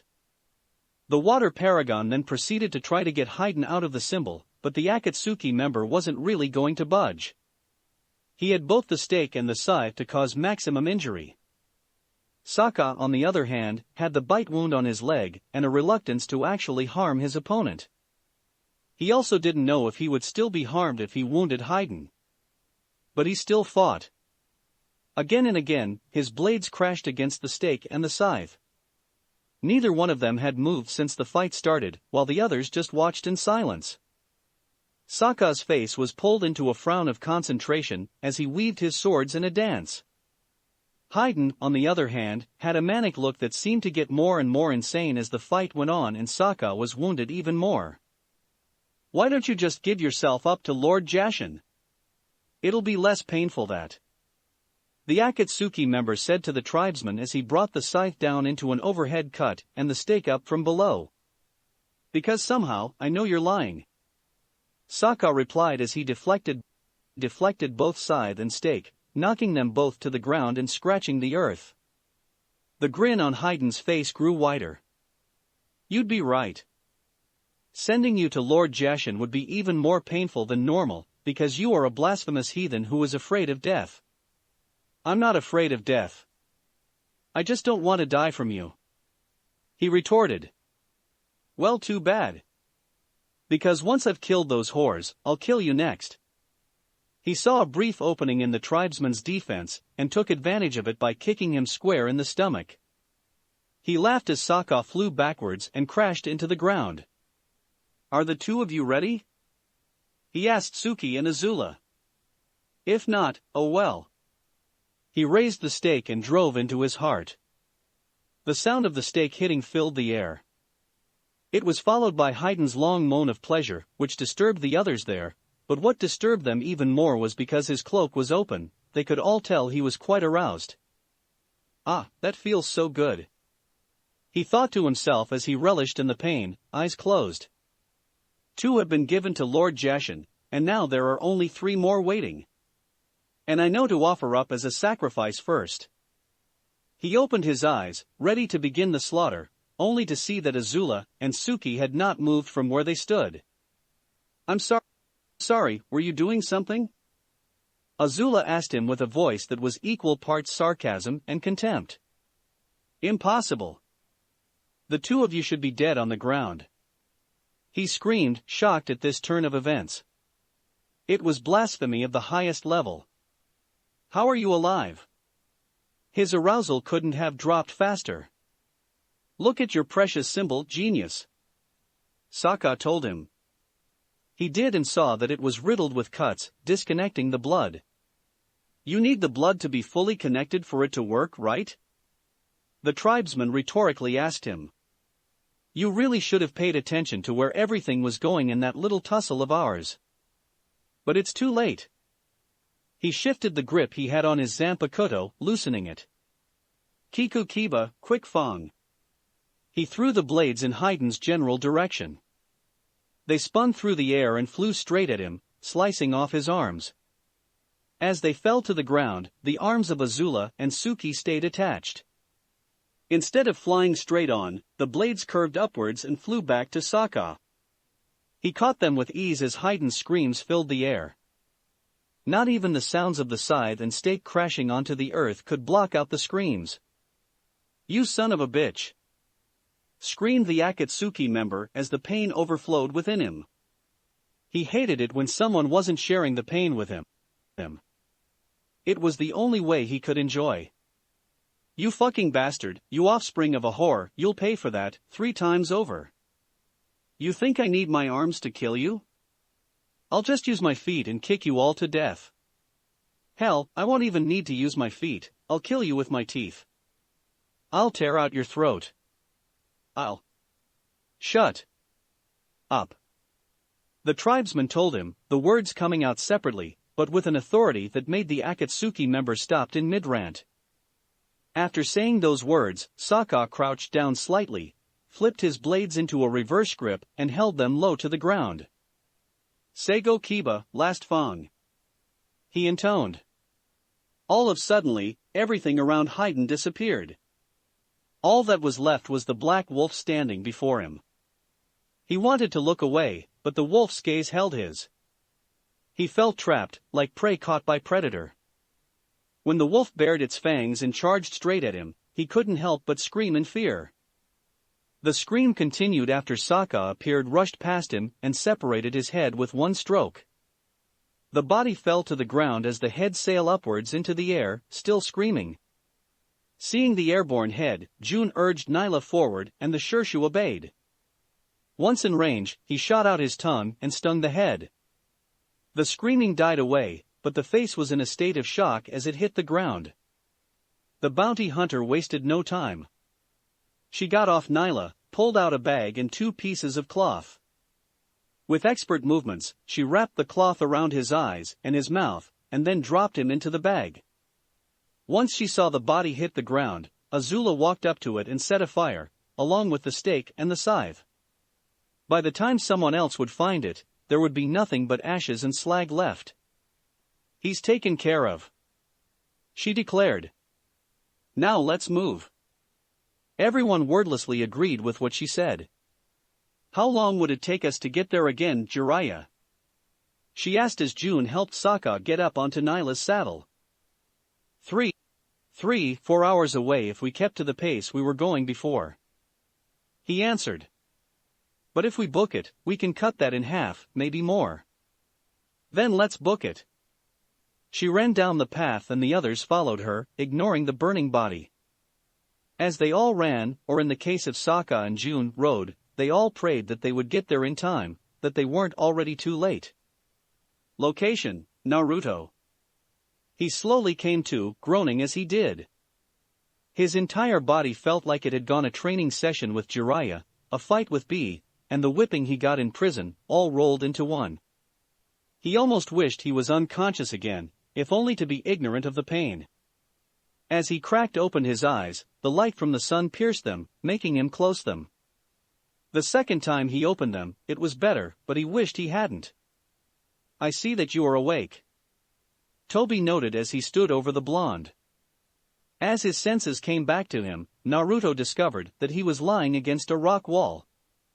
Later, he would guess that he landed in the water and be put in there to keep him safe, and if the slight chill he had was anything to go by, that water was cold. He tried to move his body, but it wouldn't obey him. When he looked around to see where he was, he saw a horrible sight. B's unconscious body lay on the ground and standing over it was the spiky-haired Pain in Conan. "V," he whispered, groaning the word. When he said that, Toby looked back at the unconscious Kumo shinobi. "Ah, yes, the Jinchuriki of the Hachibi," he noted. "Apparently, he put up quite the fight. He tried to fight all 6 of us." The spiky-haired Pain spoke. "He put up a decent attempt, but we eventually overpowered him. His downfall came when he tried to protect you from us. So, in a way, you are responsible for his capture," Toby said, making it sound like he was talking about the weather. "Congratulations, Naruto." "Bastard." The blonde spat at him, sending him a weak glare as well. "Bastard?" repeated the masked shinobi. "I thought you could do so much better than that, Naruto. I guess I was wrong. Lord Madara, we should go," the spiky-haired Pain told Toby. Apparently, he believed the lie the masked shinobi had tried to feed Naruto and Kakashi back in the capital. Indeed. Haiden's probably been taken care of by now. Best take our spoils and leave. He turned around and started walking towards the other 2. "Why?" Naruto asked almost feebly. The question was almost inaudible, and yet, the masked member of the Akatsuki seemed to have heard it, as he turned back to face the weakened blonde. "Why?" he repeated. "What do you mean why? You must try to speak in complete sentences, Naruto," he told the blonde, sounding like a teacher lecturing him. "Are you asking why we're doing this?" he asked, only to answer before the blonde could. "No, you already know that." "Are you asking why we're taking the Jinchuriki of the Hachibi?" He shook his head. "No. You already know why for that one as well." The proverbial light bulb went off over his head. "Ah. Are you asking why we're not trying to take you as well?" The answer to that is quite simple really. "Why?" The blonde repeated the question, again sending the masked shinobi a glare. "Why? Why, it's quite simple. Pain and Conan were against it initially, but I was able to convince them." He walked over to the blonde and knelt down so that they were almost face to face, or at least, face to mask. "We're not taking you as because I want you to remember this. I want you to remember how helpless you felt as I held your life in my hand and gave it back to you because I could. I want you to remember how utterly useless you were as we took the man who could have taught you how to control your biju. How could, no. He tried to ask, only for his voice to fail him. How could we know that was what he would do? Toby finished his question for him. Did you really think that we wouldn't know about it? We've been expecting it the whole time. I told you, Naruto, you've been dancing to my tune all the time. But you're not the only dancer. Lord Madara, his teammates are likely on their way here. Conan said, silently urging him to hurry up. Very well, we shall leave. He stood up, turned around, and walked towards her and the spiky-haired Pain. As he did, the spiky-haired Pain picked up B's unconscious body and casually hefted him over his shoulder. Goodbye, Naruto. Toby said to the blonde as he stood in between Conan and Pain. The next time we'll meet will be the one where you give us yourself voluntarily. No. The blonde tried to protest, weakly lifting a hand. But there was nothing he could do as the space around the hole in the mask began to distort, first drawing both Conan and Pain, along with their package, and then finally Toby himself. The distortion disappeared, leaving Naruto alone in Unreikyo. Although he could feel his strength slowly coming back to him, there was still nothing he could do. He just laid there, as helpless as a newborn baby. Toby was right, of course. It had been his fault that B had been captured. If he had paid more attention during his fight with the Pains, he would have been able to win and help out B with his fight. Instead, he was sent flying over the edge of the plateau and into an unconscious state. It's all my fault. He thought to himself, tears welling up in his eyes and leaking out. It's all my fault. I'm sorry, B. Those two thoughts kept echoing in his head, even when his team finally found him and took him away. He truly felt that it was his fault. He had failed to protect his fellow Jinchuriki, his could-have-been family. Chapter 64, Failed Mission and Breaking Point. Location, Konoha. They all stood in the office of the Hokage. Tsunade sat behind the desk staring at them. Outside, night sky was filled with storm clouds, ones that looked like they threatened to unleash what they held at any moment. So, not only were unable to succeed in your mission, but Kumo's last Jinchuriki, the Raikage's own brother, was kidnapped as well. Tsunade summarized as she stared at Team Paragon. Yes. Sokka answered. But that last one wasn't entirely our fault. If the Raikage had let us gone with them when they left, we would have been able to help fight against Pain. That may be your opinion. But as far as what I've heard from all of you, the Raikage is furious about what transpired at Unreikyo. She told him. That would be a bit of an understatement. June remarked to herself quietly. Once he had learned that B had been captured, the Raikage had all but exploded at them. There might have been injuries had they not kept a respectable distance between them and him. Finally, when he had calmed down some, he told them to get out of Kumo, and that he would rip them limb from limb if they ever came to there again. Look, the bottom line here is that we don't have all the blame in this. Jiraiya said, getting Tsunade's attention. The Raikage is partly to blame for it as well. I'm not willing to bet money on the fact he'll see it like that. She retorted, staring at her teammate. If anything, he'll put the blame solely on Konoha, probably even try to make it look like we're the ones who screwed up. Then he has to keep being reminded that he was the one who invited us to Kumo, as well as the one who sent Naruto and Killer Bee right off without letting any of us know. Azula said. I wasn't aware you knew how to handle village politics, Azula. The slug sage said with a slightly acidic voice. Azula did not to push it, considering that everyone was a bit more than tense at the moment.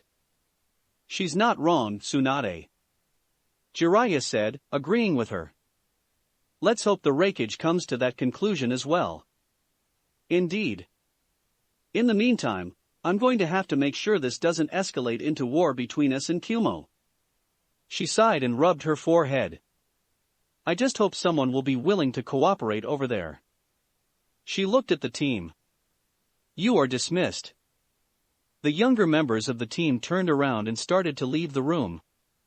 Both Jiraiya and Tsunade shared a look, after which the Hokage spoke again. Naruto, stay a minute. The blonde stopped. During the entire debrief, the only time he had spoken was when he described the pains he had. It had been short and to the point, if not a little clipped. Aside from that, he didn't say a word. He had been like that ever since they were effectively kicked out of Kumo. The rest of the team kept walking, the only ones who looked back at him were Sokka and Azula. When he didn't return the look, they kept on walking, closing the door behind them. Soon, they were out of the Hokage building. Are you going to wait around? Sokka asked Azula. Suki and I were going to head back to the apartments. Odds are the others will be waiting there for information on what happened. And it might rain at any moment. Suki added, looking up at the sky. They all knew that Azula would want to wait until Naruto came out. But they also knew that now wasn't the best of times to go with that plan of action, not with the way the blonde had been acting since they left Kumo. Fortunately, Azula also recognized this. I'll join you, she told them. They'd want everything we know, especially Ino. Besides, I'm not a water tribe barbarian or Earth Kingdom peasant. I don't like getting rained on, she retorted with a smile. She was by no means insulting them, and they knew it. Oh yes, we can't let your pretty little Fire Nation head get a little wet now, can we? Sokka asked with almost scathing sarcasm, even though he was smiling too. If we let you stay too long in the rain, you might melt. Come on, you two, Suki told the two of them. Let's go already. She looked over at June. Will you be joining us, June? Yeah, I might. I could use a drink anyway, she said with a shrug of her shoulders. But there's something I need to take care of beforehand, so I'll meet you guys there. They all nodded in acknowledgement and went down the street, leaving her alone. She turned and went down a different street. It was all but empty, and the few other people who were on it were hurrying along, not wanting to get caught in the storm that was to come. They paid her no heed, and she extended them the same courtesy. She soon reached her destination, a forest that was in the village, but was thick enough to allow no one to see what happened in there. Nyla, she called out as she walked past the trees. The Shirshu answered her call without hesitation, coming to her with a friendly hiss, at least, friendly for a Shirshu. She stroked his snout for a brief minute, and then went for the bag that was tied to the saddle. Unhooking it, she held it in her hands and opened it, taking out what was inside. It's about time you took me out, bitch, the head of Haiden said as she held him by his hair. When they were close enough to Konoha, she had decided to take off the gag and blindfold while he had been asleep. Where are we anyway? Some private spot where you can have me blow you? We're in Konoha, she answered shortly. And like I would someone like you do that, even if you are just a head. It was a disturbing, if not a downright disgusting thought. You don't know what you're missing, but that's your loss, he told her with a grin that was equal parts manic and lecherous. Shut up, she told him. He rolled his eyes. Is that the best you could come up with? Please, that another brat could do it better than you. Just take me to whatever passes for a bounty station here and turn my head in. Believe me, I would like nothing better than to cash in on your head. But you've caused enough trouble for the world, and I'm fairly annoyed right now. So, I'm getting rid of you in a very permanent way. He smirked at that idea. And how are you going to do that, you stupid whore? In case you forgot, I can't be killed. You and your little team beheaded me, and I'm still around. You can't kill Lord Jashin's divine instrument. Don't be so sure of that, she said with a chilling smile that somehow made him nervous. She then tossed him up into the air, and let him hit the floor of the forest. Nyla, dinner, she announced before turning around and walking away. Hayden's eyes went wide as he watched the blind creature lean down and sniff him, checking him over like someone inspecting a piece of meat. Once the Shirsha was done, he bared his teeth and began to snarl. As June left the forest and made her way in the direction of the Konoha 11 apartments, the sounds of someone screaming and teeth ripping meat apart came out of the forest, loud at first, but then faded away. Location: Naruto. What? The blonde asked the two Sannin shortly, not even looking at them. Instead, he chose to keep his focus on a part of the wall just past Jiraiya's shoulder. Are you alright? Tsunade asked him. The minute she did, she regretted it. It was quite possibly the dumbest thing she could have asked at that point. What the fuck do you think? He snapped at her. Did you think I'd be all smiles and happiness? No, but we expect you to feel something. Jiraiya said, joining the conversation. We both know what you're going through, Gaki. Do you? The blonde asked, cutting him off. It was probably a stupid thing to ask, considering how long the Toad Sage had been around, but he didn't care at that point. Yes, we do, and I'm not just talking about Orochimaru here. The name of the dead Snake Sage made Naruto grit his teeth and stifle a snarl. We've lost friends and family, and we know it hurts. Were any of those deaths your fault? He shot back, a challenge in his eyes as he looked at the two of them. Did any of them die because of a mistake you made? There were a few. Tsunade quietly admitted after a brief moment of silence. But what happened with Killer Bee was not your fault. Yes, it was. He replied stubbornly. It was my fault. If I had paid more attention, I could have. You could have what? Jiraiya interrupted him, a scowl set on his face. You could have lasted longer?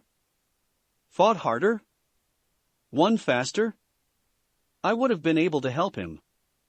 He almost shouted. A small, almost tiny, part of his mind admonished him for speaking like that to the Hokage and her teammate, but at that point, he didn't care. You don't know that. Tsunade said. Yes, I do. I do know that. If I had helped him, we could have lasted long enough for the others to get there. He argued. And what did it matter? She asked, earning a small glare from her teammate. You said it yourself, Pain managed to take down B, a Jinchuriki who had complete control of his Biju. If he couldn't win, how would more solve the problem? All six went at him, and he was trying to protect me. If I wasn't unconscious and the others were there, we could have prevented them from ganging up on one of us. He wanted to believe that. Truly, he did. But the hard fact that he was unconscious and the others weren't there still echoed in his head. Is there any point to this conversation other asking stupid questions? We're concerned for you, Naruto. He scoffed. You're concerned? How touching. Just when I don't need your concern, you pile it on. Their eyes narrowed at those words. And what does that mean? Jiraiya asked him. You know what it means. He said with a bite in his voice. Where was all the concern 3 years ago, when I needed it? Where was it when you decided to have me banished? He was beginning to get annoyed and then angry with this conversation. That small part of his mind tried to tell him off for speaking like that to his superiors, but he didn't care to listen. It wasn't banishment, Naruto, and you know it. We've already been told about how you were listening in. Both he and Tsunade had been surprised to find out that he did. They had thought Naruto wouldn't do something like that back then, at least, not without being detected. Oh right. Of course, how could I be so stupid? You were just going to kick me out of the village until you needed me again. The blonde said with very heavy sarcasm. It disappeared as he scowled at them. You'll have to forgive me if I didn't see it like that. It looked like banishment to me, especially when you announced I was to be thrown into the jail in front of the whole council. If you had waited for us to let you free, you would have seen we meant for the best. Tsunade told him. That night she and Shizen tried to free him, only to find that he had already ran still haunted her. His anger was mounting as the conversation went on. How could I when you stabbed me in the back like that? He asked them. We didn't stab you in the back, Naruto. She snapped at him, accidentally losing her temper. And it was enough for him to lose his. Yes, you did. You betrayed me. When I was listening in on that meeting and your plan was suggested by your advisors and agreed by all of the clan heads, I was scared. But I thought that Granny and Ero Sennin would stand for me. To tell the others that I wasn't going anywhere, that I was a loyal shinobi of Konoha who followed his orders, and that I deserved to be defended. Do you two have any idea how hurt I was when I listened to the two people who I thought would have had my back agreed to that plan? He shouted at them, unconsciously clenching his fists. If that's how I was going to be treated, why would I stay loyal? Without waiting for an answer from the two Sannin, he turned around and left the room, slamming the door behind him. He all but stormed out of the building and onto the street. He didn't stop, he just kept on walking. When he was about 5 blocks or so away from the Hokage building, he stopped. He no less angry, but he wanted a smoke, figuring it could help him calm down. Kami, I shouldn't have lost my temper like that. He admonished himself as he fished around in his pockets for a cigarette and lighter. I never lost it with Ozai. Why would I lose it with Lady Tsunade and Lord Jiraiya? He paused as he went over what he had just thought. Where did that come from? I've never called them that before. Ah, whatever, it doesn't matter. He finally found the lighter and a cigarette. As he placed the cigarette in his mouth, he couldn't get the lighter to light. As he struggled with the lighter, 2 footsteps walked up behind him. Despite knowing who those footsteps belonged to, he didn't turn around. He just focused on the lighter. Dobe, Sasuke's voice said from behind him. We heard about what happened. We're sorry. Sakura told him. He didn't know if it was the words or the way she tried to sound sincere, but he got angry again. He tried to squash it and was mostly successful, but some of it was still there, gnawing at him. He still ignored them, focusing on the lighter. Will you just light already? He mentally said to the object. Well, aren't you going to say anything? Sasuke asked him, sounding vaguely irritated. You want me to say something? He asked back, still not looking at them. Fine, I'll say something. Go away. He started walking away, hoping to leave them behind. That's it? The Uchiha demanded, striding after him. We try to offer our condolences, and you tell us to go away. I did just say that. Now kindly do so. He wanted to be alone. More importantly, he didn't want to be around them. Kami, take it, Naruto. Can't you just accept our apologies? Sasuke all but shouted at the blonde's back. Both he and Sakura were trying to be sincere about it. But the fact that he told them to go away and giving blatant signals to be left alone, which he had been giving any time they were near him, irritated them. No. Go away. I have no wish or desire to see either of you when I know you're not sincere. You're just trying to get me back into your team, and you will do anything to get me. They had made several attempts to talk to him when he was in Konoha. But he would ignore them, give short-clipped answers to their probing questions, or walk right past them. We're not trying to get you back, Naruto. Sakura told him. Even though her temper was getting just as short as Sasuke's, she was doing a better job of keeping it in. We've realized that it's not going to happen. But we do hope to be at least your friends. I call bullshit. He said with a scoff, his back still facing them. Like you would actually stop wanting me to come back to the team.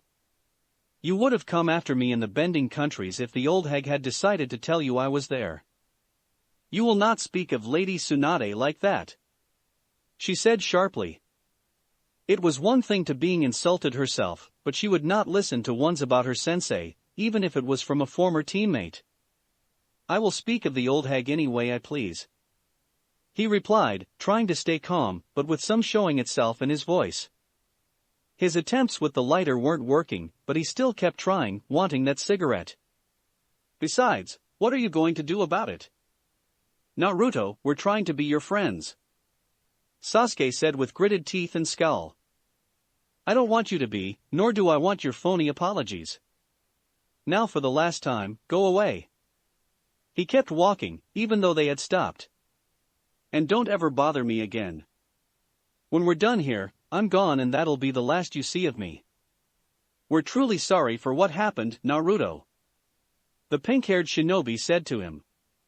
"I know how you must feel about B's lose, but..."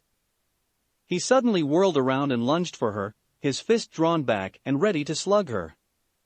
He would have done so, Sakura had been caught off guard by his sudden leap and couldn't react in time, had Sasuke not stepped in between them. "You do not know." The blonde snarled at her, lighter and cigarette forgotten. "What the hell is your problem, Dobe?" the Uchiha demanded, Sharingan blazing with furious anger. "You think you're the only one who's lost somebody? Just shut up for once," Naruto said, cutting him off. "What the heck do you know about it? It's not like you ever had a family in the first place." He looked him straight in the eyes, repeating the same he heard 3 years ago. "You were on your own right from the beginning. What makes you think you know anything about it, huh?" he asked, not expecting an answer and continuing before he could get one. "Your words, Sasuke, not mine. You have no idea how it feels when you lose something you could have had or tried to protect or even work for. Everything you've lost, you took for granted. I still lost people," he roared back. "And not just my family, I lost you as well. And now you're here, but instead of coming back you should have, you refuse to do anything with us, even when we tell you we want to be your friends. So, take the fucking hint and leave me alone," the blonde bellowed, his voice echoing all down the empty street. Some lights on the upper floors were being turned on, people surprised by the bellow were about to look for who spoke. The two didn't care. They just glared at each other. "This isn't the place," Sakura told them. She knew what was going through their heads and she couldn't agree more. Her temper was just as gone as theirs were. But she also knew that it wouldn't be a good idea to start in the middle of a village street. ANBU would be on them faster than they could blink or breathe. "Let's go somewhere a little more private." Both Naruto and Sasuke nodded silently in agreement, the latter letting go of the former's fist. Before anyone from inside the buildings could open a window to see what the commotion was all about, the three were gone. They sped through the village, intent on finding a spot a little, more like a lot, quieter. They didn't say a word to one another. If they did, they would have started prematurely and risked the possibility of getting caught. And they most certainly didn't want that. They finally found what they were looking for, an empty training ground. Naruto landed on one side of the open field while Sasuke and Sakura landed on the other side. They didn't wait, not for a single second. The tension between the three had been rising ever since their first meeting in 3 years, whether they realized or not, and at that point, they didn't care. That tension had finally gone past the breaking point and as such, broke. Now, the two men and woman who once made up Team 7 were going to brawl. Naruto went directly for Sasuke, kunai in hand and ready to use. As he raised his arm to strike, the Uchiha reacted instantly by grabbing his Chikuto and drawing it. The screech the kunai made as it slid down the flat of the blade filled the training ground. Once it was fully out of its sheath, Sasuke used it to full effect. Both kunai and sword clashed against each other again and again as they fought. Sasuke's Sharingan blazed as he focused on Naruto, but the blonde knew better than hold his gaze. Instead, he focused on the hand that held the Chikuto. But because he was focused on Sasuke, he had forgotten about Sakura. He paid for it when she drove her fist into his stomach, sending him flying backwards and crashing into the ground. If he had eaten before the fight, that probably would have been the first point in the fight he would throw up. What the fuck has she been learning from that old hag? He silently asked as he tried to get his footing back. You mean aside from her strength? The fox inside his mind asked in return. Shut up. He told the QB. Note to self, ensure she never learns earthbending stances and moves. I thought that was a given.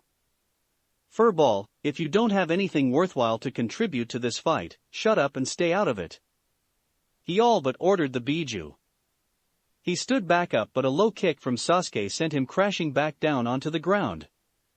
Both he and Sakura stood over the blonde. Normally, they would have stopped the fight there. But at that point, all they wanted to do was beat Naruto completely bloody, not even black and blue bloody. They didn't get the chance as Naruto swung his legs up into a circular motion, forcing the two of them back. Getting onto his hands and into a handstand, he went after them, swinging his legs around and around. He was secretly glad he had good balance, otherwise he never would have been able to do this airbending stance. Both Sasuke and Sakura tried to go for his upper half, but the length, spin, and speed of his legs kept them away. Naruto pressed his advantage, going after Sakura. She kept back away from him, and he followed. However, because he was focused on her and was not thinking calmly, he was too angry for that. He had not paid attention to Sasuke. The Uchiha darted behind him and watched him carefully. When he was ready, the black-haired shinobi reached out and grabbed one of the blonde's legs.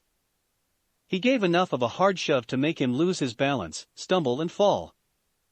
Naruto landed on his back, however. So when he saw that Sasuke was about to attack him, he folded his legs up to his chest, and then shot them out like a loaded spring. Caught off guard by the move, the Uchiha got both legs to the stomach, which sent him through the air. But unlike Naruto, he was able to regain his footing as he landed. But once again, the blonde had forgotten about the other person until it was almost too late. He rolled away and jumped to the side just in time to avoid Sakura, who swung her fist down with a battle cry. Her fist hit the ground where Naruto had been moments ago. The exact spot where her fist made impact with the ground was the epicenter of a small quake, causing the ground around to split and shatter. Once it was done, the ground that was affected was more like rubble than actual earth. Where did he go? She demanded as she stood straight again, looking around. Her answer came in the form of Sasuke throwing shuriken directly above her. This in turn made Naruto, who had snuck around Sakura and had leapt into the air to knock her out swiftly, instantly create a clone that pulled him out of the way. He landed on his feet and immediately threw kunai at both Sakura and Sasuke. They deflected them with their own kunai and then converged on him. Both Konoha shinobi knew how the other fought and were able to work in tandem with it. If Sakura went for a punch, Sasuke threw a kick. If he tried to slash with his sword, she would keep the opponent's arms busy. It's a process that has worked well for them for the past 3 years, and allowed them to survive multiple instances where they might have been killed otherwise. On the other hand, Naruto was well used to being outnumbered on the battlefield, and knew how to fight accordingly. Both Sasuke and Sakura pressed, and he didn't try to press back. It was taking all of his concentration to properly defend himself against them. It would have been easier if he wasn't angry. He was careful not to let them back him into anything. He kept moving in an angle, so for intents and purposes, he was leading them around in a circle. As he couldn't get around, due to the fact they could cover each other quite well, he could not use airbending to get free of their attacks. Instead, he had to rely on waterbending to deflect them. Gritting his teeth at the sheer annoyance of it, Naruto kept on blocking them. This is getting annoying. He thought to himself in growing anger. The fox wisely decided not to comment. Ever since the fight had started, he kept getting angrier. He didn't exactly care what it was about, as most of his mind was on the fight. That one small part of his mind that had berated him for speaking rather rudely to the Hokage and Lord Jiraiya was now telling him that he shouldn't be fighting fellow Konoha shinobi like this. He just wanted to beat the two in front of him into the ground and make them leave him alone. When they both threw a kick at him, one at the head, one at the side, he saw an opening he could use.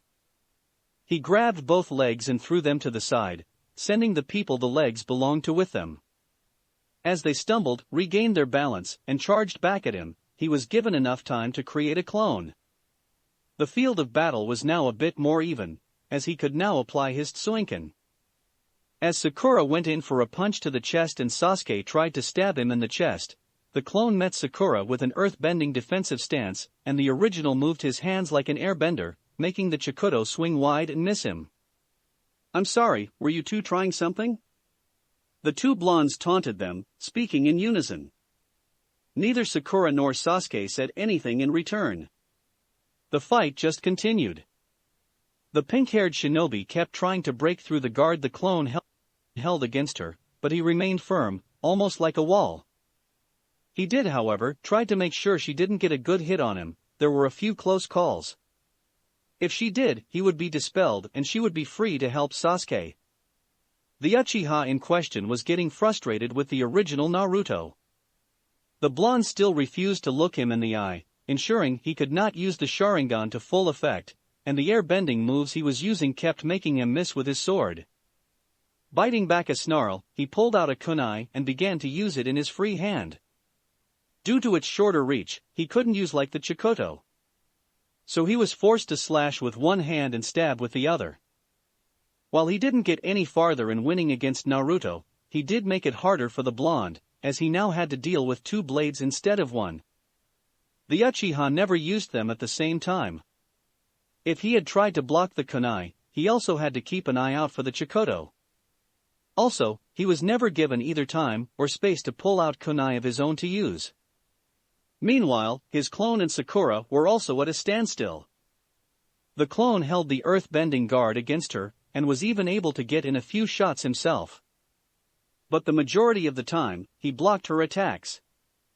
The blows she threw had a surgeon's precision to them, which befitted her, considering who she learned from. But the strength in the blows were like war hammers backed by actual earthbending, for which the original Naruto had a healthy respect for, after nearly getting his head bashed in by a pair during the war. The two went back and forth against each other, taking a step here or there but never really moving. On and on the fighting went. The two blondes kept their backs facing each other while they fought their respective opponents. The sound of flesh hitting flesh as well as kicks and punches flying through the air alongside the whistle of steel filled the air. Both Sasuke and Sakura had some bruises, but they were still holding their own against Naruto. But what the blonde didn't know was that every time the Konoha shinobi made eye contact, they were also silently communicating. It was something that they developed over the years, using small subtle things like the twitch of the nose, the speed of their blink, how high they raised their eyebrows, and how they shaped their mouths. They couldn't explain exactly, despite one of them actually trying and the other one not, but they could always tell what the other was thinking and respond accordingly. The brief plan set and ready to go, they went back to the fight. As they exchanged blows with Naruto and his clone, they also mentally counted down. As soon as the two of them had hit 0, Sasuke leapt back away from the blonde, dropping the kunai and stabbing the Chikuto into the ground. His hands free, he flipped them through hand seals that were familiar to him. Katan, Gokaku no Jutsu, Fire Style, Great Fireball Jutsu. As the giant ball of fire spewed from his mouth, Sakura gave the clone a hard shove, sending him back into the original. The idea was to have the clone accidentally push the original into the fireball. But that didn't work, as the original Naruto immediately dived to the side when he saw the incoming fireball. But the clone still caught him in the leg, making him stumble, mess up the roll he was trying to do, and fall to the ground. Sasuke instantly clapped his hands into another hand seal. Katan, Goryuka no Jutsu, Fire Style, Great Dragon Fire Jutsu. A dragon's head, which was completely composed of fire, shot out of the Uchiha's mouth and flew at the blonde. When saw what was coming at him, Naruto gave an undignified yelp and scrambled out of its path, getting back onto his feet as he moved. Do not get hit by the flaming dragon head. He mentally screamed as the jutsu smashed into the ground behind him. When he felt the heat of it caressing his backside, he moved even faster. But even though he was trying to get away, he also saw Sakura coming at him with a fist raised. He couldn't help but smirk at this. As she reached him, he moved behind with ease, flipping his hands through the hand seals. Futon, Renkuden, Wind Style, Drilling Air Bullet. The bullet he spat out of his mouth slammed into her back, and sent her flying through the air before crashing headfirst into the ground. He had no time to celebrate the fact, as Sasuke had grabbed his Chikuto and attacked the blonde again. The blonde immediately drew two kunai, now ready for the Uchiha. When the Chikuto swung down, he caught it between the two kunai, trapping it. As Sasuke put his second hand on the hilt to add more weight to it, their feet were trying to strike the other. It didn't really work as they kept hitting the other's feet. This continued until Naruto decided to do something both risky and potentially stupid. He lowered the two kunai, bringing the Chikuto with them. Once there was ample space, he closed his eyes and headbutted Sasuke. Surprised by the move, along with the fact he couldn't block it, the Uchiha stumbled back away from the blonde, eyes closed due to the pain. He tried to keep his Chikuto up, but Naruto swatted that aside with ease and delivered a kick to his side. As the black-haired shinobi fell to the ground, the blonde stood over him. He raised his foot, readying it to stomp down hard the Uchiha's face. But before he could, two hands encircled him around his waist and tightened. "No, you don't," Sakura said in a snarl. Pivoting her feet, she turned and pushed/shoved him away. "Sasuke, you okay?" she asked her teammate, who was getting back onto his feet. "Yeah, but focus on him, Sakura, not me," he told her, opening his eyes again. She nodded in acknowledgement, never taking her gaze off of the blonde in question. She stood guard over her teammate, giving him time to get back up. Knowing what kind punches she had and would pull made Naruto hesitant to get in close combat with her again, which was mostly why he made the clone fight her instead of himself. Instead, he tried his luck with shuriken, throwing many at her. She replied with her own. This turned into a shuriken duel, each of them throwing as many shuriken as they could and as fast as they could at the other. Only a few got through, only to give minor cuts, things that they ignore as they continued the duel. The rest ended littering the field. Realizing that he was down to his last 3 available shuriken, he had more sealed away, but he doubted that Sakura would give the seconds to pull them out and unseal them. He palmed one of them, and threw the other 2, flipping through hand seals as soon as they were airborne. Futon, Shinkajin, Wind Style, Vacuum Blade. He breathed wind onto the flying shuriken, making them much more deadly. But if this worried her, she didn't show it. As they got close enough to cause harm, she simply leaned out of the way, allowing them to fly past harmlessly. But as she straightened back up, another shuriken was coming at her. And this one had 4 explosive tags tied to it. Both she and Sasuke leapt out of the way of the highly dangerous and explosive shuriken. They could feel the heat wash up behind them, and see their shadows be illuminated in front of them because of the fire. Even though they didn't show any signs of it, they were quite glad to have avoided the shuriken. They had no doubts it would have killed them had it hit them. Naruto, on the other hand, was still angry and kept getting angrier. Why can't they just leave me alone? He thought to himself as he stared at both Sakura and Sasuke. No matter what he did, they just wouldn't stay down. He hated the way they were looking at him with those eyes. Those eyes that said to him they still wanted him to come back, to be friends again. Just leave me alone. Kit, what are you doing? The Kyuubi asked as he felt his chakra being taken. The blonde had unconsciously taken the fox's chakra by force. But instead of letting it go and wondering what the hell he was doing, he welcomed it and the power he felt from it. With it, he was certain he would beat the 2 Konoha shinobi. As the red chakra engulfed him, the 2 shinobi in question just stared at him in horror. Is that? Sakura tried to ask Sasuke. She couldn't finish the question, but he knew what she meant and nodded to answer. He couldn't help but remember the last time he had seen his former teammate like this, at the Valley of the End. Somehow, he got the feeling that this time won't be any easier. When the red chakra completely covered him, the blonde looked at them both and roared a challenge before charging straight at them, running on all 4s. Chidori Senbon. Sasuke cried as he covered his hand in lightning, and then flung it in a sweeping motion. The lightning left his hand and flew towards Naruto, taking the form of several senbons. But whatever it was he hoped would happen, it didn't. The maddened blonde simply raised a hand and swatted them away. With that annoying jutsu not trying to stop him, he leapt at Sasuke and Sakura. Again, they teamed up together and fought in tandem. But this time, it wasn't working. Naruto wasn't using any of the bending stances or moves, nor was he using taijutsu. He was just simply trying to tear them apart with his bare hands. He took all the hits and didn't once try to block any of them. This negligence allowed him to focus solely on offense, which he did with great gusto. While Sasuke and Sakura tried to avoid getting even touched by the chakra claws that covered the blonde's hands, they were still getting hurt. And every time they made contact with the red chakra, whether it was a punch or a kick, the chakra burned them. They also had to deal with the tails the second had sprouted when Naruto charged, which acted like they had minds of their own. And all the while, Naruto snarled, hissed, growled, and spat at them. It made him look like he really was just a beast, out to kill them. "Sakura, we need to put something between us and him," Sasuke all but shouted at his teammate. He had an idea that might work, but he needed some distance for it to work. "Leap back on 3.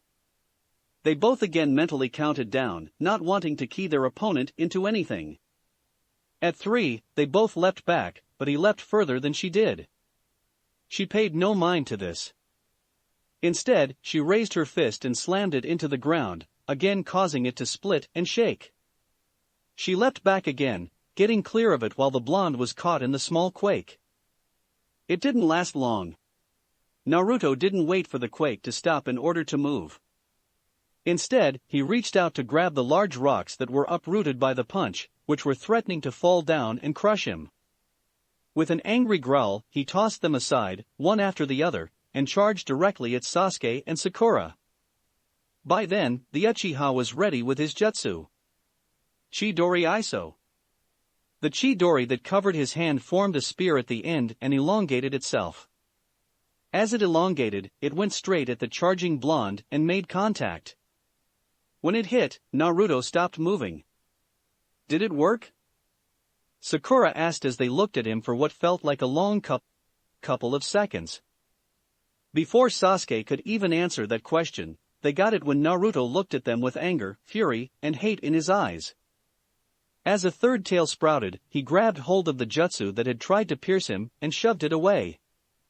Not wanting to get dragged along with it, Sasuke quickly cancelled the jutsu. When he saw that the maddened blonde was charging again, he readied a smoke bomb. "Split up," he told Sakura, who nodded in agreement. Just as Naruto was about to reach them, he threw the smoke bomb down to the ground, engulfing the three of them in smoke. Both he and Sakura broke out of the smoke cloud on opposite sides, and made a break for it. The idea was to regroup and come up with new and better strategy against their former teammate. But two elongated chakra arms shot out of the smoke cloud and stretched towards them. They were both grabbed by the leg and started getting dragged back to the cloud. Not wanting to go back in there, Sasuke stabbed his Chikuto into the ground and held onto it like a lifeline. Sakura did the same thing with two kunai. The grips they had were strong and they held on for a good couple of minutes. But in the end, Sakura's grip loosened and her hands slipped out of the two kunai. Sasuke, on the other hand, held on so tight that he actually caused his Chikuto to snap in half. By the time they had reached Naruto again, the smoke cloud had dissipated, allowing him to see quite clearly. With a savage grin, he slammed the two Konoha shinobi into one another. He didn't realize it then, but it was that blow that knocked the two of them out. He slammed them together again and again, seemingly having a delighted glee about him as he did. When he got tired of slamming them together, he started to beat them, inflicting pain on them with punches, kicks, and sometimes the tails. It was almost like a juggling act, in a brutal and horrifying kind of way. As one went into the air, he turned his attention to the other and beat that person before sending them into the air just as the other came down. In the end, the unconscious forms of Sasuke and Sakura became human ragdolls. Finally, as the both of them lay on the ground aside one another, the maddened Naruto stood over them and let a victorious roar that echoed all around him. It was then he suddenly felt tired. The red chakra disappeared and it left the blonde panting slight along with a slight headache. What just happened? He asked himself, shaking his head slightly. He felt like he had blacked out at some point and couldn't remember what happened afterwards. But when he looked down and saw who it was he was standing over, he went completely still and stared at Sasuke's and Sakura's unconscious forms. Quite frankly, they looked like something had mauled them, and very badly at that. They had bruises wherever their skin was showing as well as wounds that oozed blood. They were literally black and blue, yet when he checked himself, he was completely fine. No wounds that needed bandages or bruises anywhere, although some of his clothes were torn in some places, but that was nothing a little sewing couldn't fix. But he also noticed something on them that made him furious. He saw that they had wounds that looked a little burned and were vaguely claw-like. What the hell, Fox? I didn't ask you to give me any chakra. Chakra. He shouted at the Biju inside him. You're right. You didn't. The Kyuubi replied emotionlessly. Then why did you give me your chakra? I didn't. You took it. He answered honestly. He had tried to stop the flow of his chakra during the fight, but there was nothing he could do about it. In the end, he was just forced to watch. You mean, I did this to them without any of your help? The blonde asked in a horrified whisper. When the fox didn't answer, he knew that was what had happened. All of a sudden, he aware of how shaky his legs were, how cold it had become, and how what he was due to all the rain coming down in a deluge. When did the rain start to fall? He had asked himself, unaware that it had started raining. Seeing the two unconscious bodies and knowing that he was the one to have done all of that to them suddenly made his stomach queasy and very, very sour. I can't stay here, he said to himself, slowly turning around and away from Sakura and Sasuke. I need to get away from here. I need to get away from here. With that said, he all but bolted out of the clearing and towards the village. If he hadn't been in such a panicked state, he would have saw a rather pale person in the shadows of nearby trees, who watched the entire fight. He didn't stop. Even though he slipped, stumbled and fell, he got right back up and kept on running. The rain kept on pounding down all around him, making the roads and streets of the village slippery and slick. But he didn't care about that. He just kept running, heading towards home. He wanted to go home. When he reached the stairs leading up to the house, he took them 3 at a time, not caring for a second that if he missed a step, he would have fallen. He got to the door and took out his keys with shaky hands, fumbling around with the lock before finally getting it to turn. He burst through the door and saw that the house was empty. There were no lights on and nothing looked like it had been moved since they left for Kumo. But he didn't care about that either. After all but tearing his feet out of his shoes, he stumbled into the bathroom. Once inside there, he knelt down in front of the toilet and became nosily sick. He sat there for 15 minutes, alternating between retching and flushing the toilet. All the while, what had just happened and the fact that he had done it kept playing over and over again. When he was done, he didn't feel any better, he just felt cold and numb. Standing back up, he undressed, fingers that felt thick trying to undo everything. Kicking the pile of clothes away, he stepped into the shower and turned the water up to a temperature that could easily be called blistering. He sat there, under the constant pounding of incredibly hot water. You shouldn't have done that. That small part of his brain admonished him. For some reason, it started to sound a little clearer. Why shouldn't have I? He asked sullenly aloud. They are your teammates, your fellow Konoha shinobi. To attack them like that is akin to treason. It told him. Just like talking to the Lady Hokage like that. I'm not a Konoha shinobi, he replied in a growl. And I can speak to the old hag however I want. She doesn't command me. Yes, she does. She does command you and you obey, like a faithful and loyal shinobi. It said, sounding clearer. I don't belong to Konoha anymore. He protested. You came back when they needed you. What is that but loyalty? I came back of the promise I made with Jiraiya. He argued. That was the reason why he had to come back to the village. And yet, a part of him didn't believe that anymore. A promise can easily be used to come back in order to serve. It told him, somehow making sense to him and yet, also making him angry. Just shut up. I'm not loyal to Konoha anymore. Once I'm done here, my team and I will be gone. The blonde declared, trying hard to believe it. Your team will leave once the mission is over and done with. But you know where your loyalty truly lies. When it comes times, you will see it and stay with the village. Again, the words made sense to him, but they also made him angry. He didn't want to believe them, even though they seemed to be right somehow. I am not a shinobi of Konohagakure. He said with gritted teeth as the hot water pounded down on him. I haven't been one in 3 years, and I will never be one again. When I am done here, I will leave and never see these lands ever again. You're quite mistaken. Once the mission is done, you will be given another one, and you'll accept it. You will stay and you will never see those bending countries ever again. Just shut up. He snapped. Shut up, shut up, shut up, shut up, shut up. You're wrong. You're completely wrong. Am I? It asked him, somehow sounding smug. Ask yourself this, if you are not loyal to Konohagakure, why does it make you sick to your stomach to attack your fellow Konoha shinobi like that? The image of Sasuke and Sakura lying there on the ground came to him again, making him close his eyes and try shutting it out. He still couldn't believe that he was the one who had done that to them. The last time he had lost control like that, he had caused that massacre. And yet, he still took the Kyuubi's chakra willingly during the fight, fueled by his anger, and allowed it to take control. Why would I let that happen again? He asked himself. Then he remembered what had happened at Onraikyo. He had tried to use the fox's chakra and ended up allowing the Akatsuki to take B. It was because him that had happened and all because he tried to use the Biju's chakra. He wanted to be in control of it, instead it took control, and it ended horribly. Never again, the blonde said quietly. What was that, Kit? The fox asked him. I didn't quite catch that. I said never again.